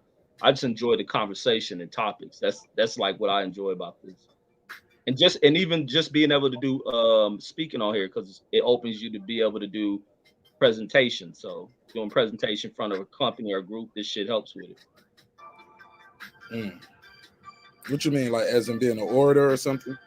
Yeah. Whether you presenting something for work, maybe you got to do a presentation in front of work, speak at an engagement, you brought to speak in front of a panel or something, like you just open this being able to speak. Okay, cool. So where you at with it? Say your channels again. Oh yeah, boxing conversations with Reggie Owens and the backup channel, which I'm gonna be on from which I'm gonna be on my backup channel a lot since the strike on the main one. The same thing, boxing conversation with Reggie Owens too. Got my reading with reading with Reggie Owens, and then politics and news with Reggie Owens, and that's it. All right. Anybody who's it on next? Anybody else want to give me their final thoughts? Nick Rich. Thank you again, Mark, for allowing me to be on your panel. I have no other way. The first topic that we covered is marriage about love or is it a business? And after listening to all of the different opinions and ideas and thoughts on that particular subject, I went back and I just had to look at the definition of what a business is. And Oxford Dictionary defines a business as a person's regular occupation, profession, or trade. And then the second definition is the practice of making one's living by engaging in commerce. So, just by that strict definition, I'm going to stand true to my original thought process that marriage is about love. The next thing was should you treat marriage more like a business? And my answer to that question is no. I think you should treat marriage like it's a covenant. You're making an agreement. You're making an agreement and a vow to love, honor, cherish, and obey through sickness and in health until death do you part. So that's my constitution in regards to whether or not if I should be approaching marriage or as if it's a business. In terms of the Valentine's Day discussion, I think I've already covered that. Nah, I'm not that person, but to each their own. If you are a person that wants to celebrate Valentine's Day, um, by all means do so. It would be ideal if you do that, that it's a reciprocal type situation where it's not all of the woman getting the praise, because men like praise too. Men enjoy the woman catering to them and taking out special time and doing special things for them. So if you choose to do that on Valentine's Day, ideally, in my opinion, it should be a reciprocal type transaction. And then the thoughts about marriage of convenience. I appreciate girl behind the mic because she added a bit of nuance to that discussion in terms of saying, hey, of course, we're not going to just go out and marry just any old person. So there is some aspect of convenience that you're going to approach the relationship to, but just a strict definition of should you marry out of convenience? My answer to that is no. You should marry for love first, and and equally, you should be marrying someone that you are equally yoked with. And through making sure that you're equally yoked with, you're going to find out whether or not if you need a partner that has a job or is financially stable, how they view children, how they want to raise their children, religious beliefs, all of those things through the courting process, you'll find out whether or not if you're compatible and if you're equally yoked, and then therefore continue with that love through a union. So those are my thoughts. And again, thank you, Mark, for the discussion. It was great. I appreciate you so very much, and thank you, chat, because you guys had me rolling tonight. You got anything else? You got anything you want to plug or promote, my sister, before I let you go? No, I don't, Mark. But if you open up another chat about or another discussion about boxing, you know I'm all in. So I might do another. I might do a game night real quick to celebrate us hitting 6K. Yeah, I might do a game night real quick. Who my knows? husband is happily snoring with a smile on his face, so I got time. All right, cool. I'll see you in a second then. All right. Make sure you got your notifications lit, or either check on the community tab. I posted over there. Okay. All All right. God right. bless. Peace. Cool. Shout out to Nick Rich, man. Hell of a guest. Hell of a guest. Really enjoyed the conversation. Clips, go ahead. Give me your final thoughts or anything you want to plug and promote. Yeah. I think that marriage is I mean, love is important in all things, but I think that in modern day society and the best way to try to navigate cohabitation is to have a business like approach to your marriage. Um, thus making the marriage, whether we like to say it or not, a marriage of convenience. Um, Valentine's Day. I'm too big on equality and reciprocity in all things to where I wouldn't like I don't want to make it sound like I'm anti this or whatever. Because trust me, if it was like a holiday where it was all about guys, I'd probably be complaining about that. It's just my nature. So, but I can't say that it's I've known women who go hard. I'm not, so let me dial it back. I know women who go hard for they do. And you know what I'm saying? I've had women who show me some real love on their day to where that made me want to step it up more. So, I can't really call it some stupid shit because I've been there. I've been in points where, you want to express your love with, you know, actually doing something. And yeah, man, 6K, man. Respect to Marq Nash, man. I'm promoting the neighborhood, man. He said he doing a game night. What game night you doing? I don't know. I might do hip hop boxing game night real quick. I'm in. See how it go. Just ask some random questions. Have some fun. Sometimes when we do, y'all see how I do it. One day we'll have a real heated show. The next day we'll have a light show just to keep the balance. I don't like all that stress shit, man. But we've been having some good shows lately. I've been cutting out less of the tension. Try to, as soon as I feel the tension coming, I try to let's tone it down and move forward. You know what I'm saying? And been guarding my panel too. You got to guard your energy, man. You got to guard your energy, man. Everybody don't need to sit beside you all night. Some people that can say what they want to say, then you just let them go. I appreciate you. But some people are agents of chaos, man. They pull up just to argue, just to debate, just to quote unquote have some free smoke with somebody. And I ain't got time for it, bro. I just got too much going on in real life. It's supposed to be fun. I'm supposed to be up here losing my voice arguing with nobody, or vice versa. So it's cool, man. Y'all blowing my hot, man. Trying to have a good time, crack some jokes, have a good conversation, and I'm high off life. You know what I mean? But yeah, man, I ain't got time for it. But I appreciate you, man. Clips, plug anything you want to plug. I believe Queen P got it in the chat already. Yeah, it's already in the chat, man. You already know what it is, man. The before and after party part 2. You can catch me on all streaming platforms. And yeah, man, go get that Edith, man. And go to that marqnash.com, man. Go to that marqnash.com and go on to support. And yeah, man, this is a great show, man. Shout out to all the ladies for your input. I always love when the panel is spread out amongst a full spectrum of opinions. And so, this was very enjoyable to be a part of. And I just love, anytime I can tap in with the neighborhood. Right. That's why I don't want to tell people about their opinions, because that'll deter people from pulling up. They be like, man, I don't want to go over there. You know what I'm saying?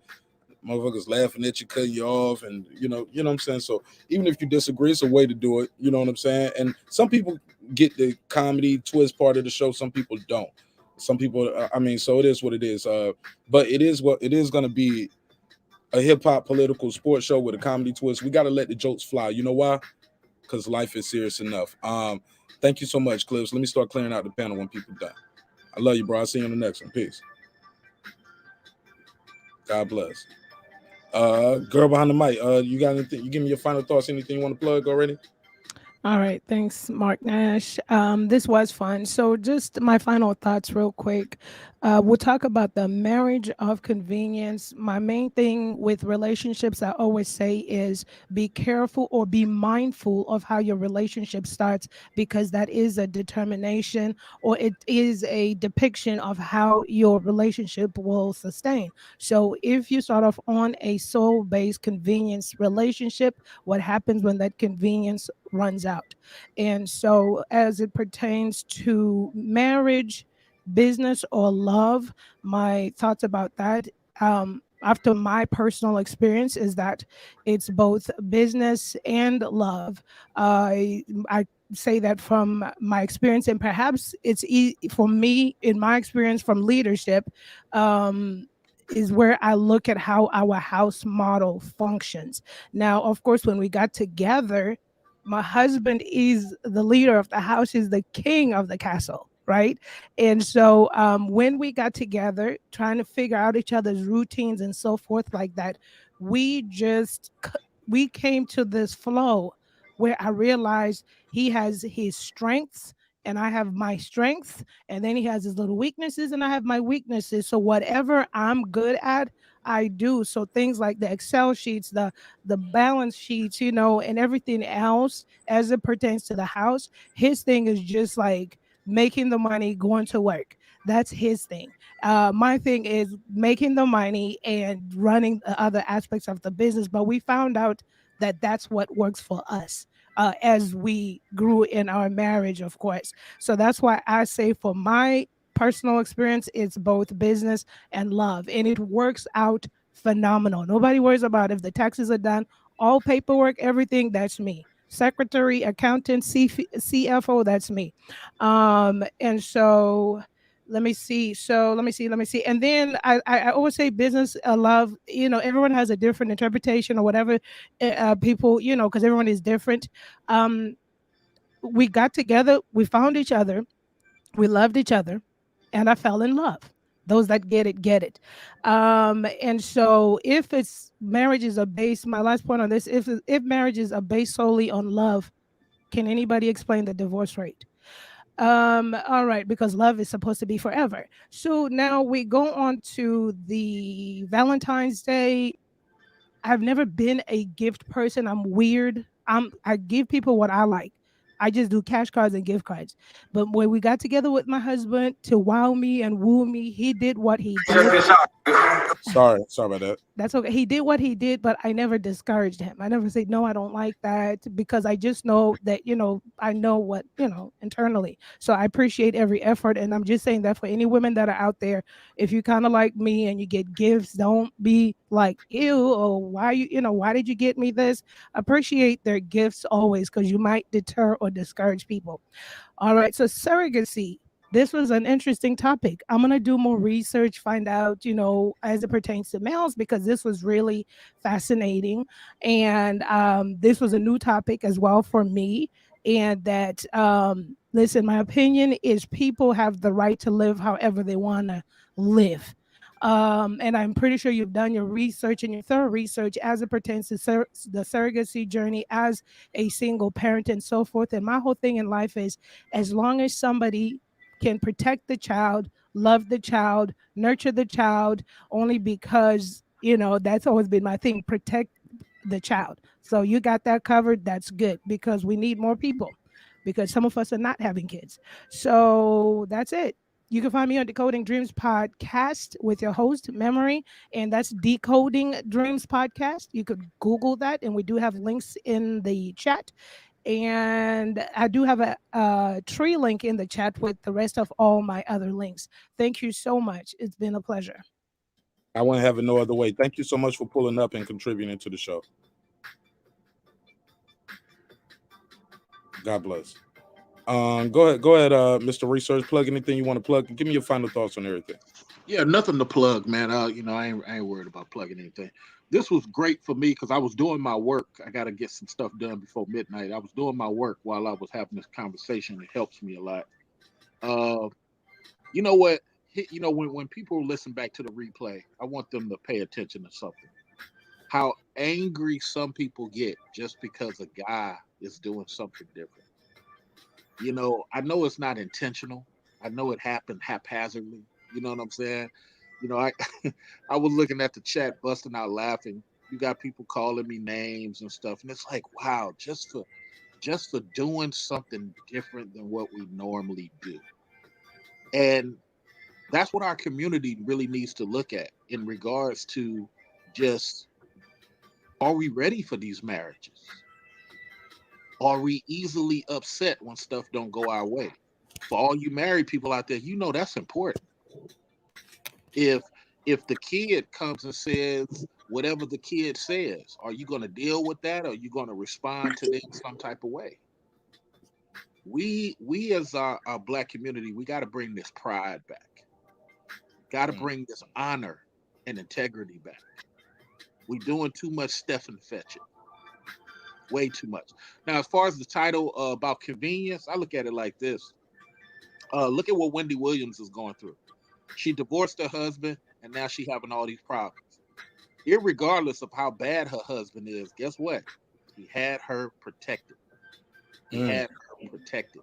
And now she's inviting him back into her life to get her business straight. Convenience. Marriage of convenience. It's been like that since back in the days in radio with them. Convenience. The other thing I say Oh, so about they back this, together? Her and Kevin back together? no. Kevin's back in her life to handle the business. He's back. He's back being her manager. No, not being her manager officially, just straightening out all of her stuff. So the first thing she did was reach out to his friend, which is a female, who's a lawyer. So that's documented. You can look that up. And Oh, Kevin is, Kevin's coming back, man. So because people don't understand how much of the business Kevin handled behind the scene. Even Charlemagne said this. They said Kevin was an iron fist, which allowed her to just be talent. You feel me? And so now I guess that's going to be fixed. Sherry Shepard is still going to have that show because at the end of the day, a lot of our women are realizing Wendy did not reinvest in herself the way she should. Uh, she just became a host, and Kevin made a deal that's different than the BET deal, which says that she's not just hosting the show, she's the show. But now, because of her quote unquote medical conditions, she can't do it. The point that I bring it up is that it's convenient. It's a marriage of convenience. I'm trying to stick to the title. The other thing about the business, hey, look, I want things to be about love. I really do. But just like the sister mentioned about the divorce rate, there is no divorce rate according to the Department of Justice. The Department of Justice said it's 50% for everybody. But then you'll look up here where people say, well, black men this or black. You can't, there's no way for you to judge a divorce rate based on race. You know why? Because when you go get divorced, there's no racial paperwork to fill out. So how do these people come up with these things of black men have this percent divorce rate, black women and white men have the best marriages? How do you judge that when there's no racial way to gather that information? don't Oh, you oh, put that there's on? ways. There's It's, ways. it is How? other ways though, right? Like when you fill No, out taxes, jobs, don't you put no, married, no, not, divorced, not single, for race? divorce. They don't do it like that. No, I not used when to you work get at a the CD. divorce, but you fill out, are you married, single, or divorced? Like on job applications, you put your race up there too, right? Don't you put Yeah, that when absolutely. you filing for unemployment? They ask you, don't you put that on your taxes? Married, single, divorced, solid, Yes, married, absolutely. filing joint. No, Absolutely. Now the question you got to ask: does the census use that to collect their data? interesting. And the census don't use that. I worked at the CDC on Clifton way back in the day, like 2005. They don't use that measure to collect their data. They Cool. use the Department of Justice. They use the actual census that they do. You got to remember the census in itself is a mathematical algebra expression. It ain't it ain't a real live number. It's a live number based on them cross referencing the paperwork and then cross-referencing the census. They don't use all those other measures to draft it. But Cool. you know, nevertheless, that's what it is. Now, if you do different research and you show Mr. Research is on some bullshit, then you come to Marq show. Then you come to Marq show and present the information, man. This ain't a competition. You know what I'm saying? Come to Marq show and give better information. The last thing I'll say is, man, recently I've been having a bunch of discussions with our African continental cousins, and you know, there's a lot of stuff they don't know about their own history. Whatever you do, man, whether it's this topic, boxing, MMA, or just black people treating each other better, make sure you research. Don't listen to me. Make sure you research, and then come to Marq show and give the people what you found out. Because we so many times, Marq, get caught up into coming on Marq show or any show and making a speech, but we ain't got no receipts behind it. And I'm glad you went behind me to pull up many of the things I was talking about. I do it with everybody. Yeah, but I'm just glad you did it, because we need to do that out of a habit, because we got too many people on the internet trying to make rent money by just saying anything. Facts. Check. I like that. All right, man. Man, thank you so much for your time and energy. You sure you ain't got nothing you plugging tonight? Nah, bro. Nah, what you know about hip hop? And I got 45 minutes till midnight. I got to get 200 accounts done. All right, man. Thank you so much, bro. God bless. All right, bro. Yeah. All right. I was gonna see if he was gonna pull up for our hip hop talk. He said he got to get back to work, so I appreciate it though. Thanks, Mr. Research. God bless him. Hey, man, it's been another great episode of Breaking Beats. You already know, man. This was a good show. Shout out to Queen P. Shout out to the girl behind the mic, Khan, and everybody who pulled up. Definitely enjoyed it. Yeah, man. Let me end this one. Let's get right back to it. I'll see y'all in a couple minutes. Look, I probably just gonna put the thumbnail as game night, but yeah, open discussion, man. Let's talk about it. Hip hop, boxing, game night. We probably play game night, or what we gonna get into, y'all? We done with this boxing talk for the night, right? We talk about it tomorrow. Yo, somebody said Kell Brook and Amir Khan got into like some racial stuff. Y'all know me, I like a little racial now. Y'all know I like a little racial conversation. I ain't gonna run from it. I like that. Love it. Love a little racial conversation. But they said Amir Khan and Kell Brook had some kind of racial conversation going on with that final face-off yesterday. I missed that. We'll talk about it. But yeah, let me create this new one, man. We'll pull up. We'll chop it up. Shout out to everybody who pulled up. Yeah, let's do this game night. He said, yeah, game night. Yeah, let's do that. And we'll see how it goes. It's your man, marqnash. Another great episode of Breaking Beats, where we break down business, entertainment, art, technology, sports, and anything else you and I feel like talking about. You already know how it goes. It's a hip-hop political sports show with a comedy twist. We like to let the jokes fly. You know why? Because life is serious enough. Look, always remember, dreams require sleep. Goals require effort. Go out there and get your goals. It's your man, marqnash. Peace. This that squad sound.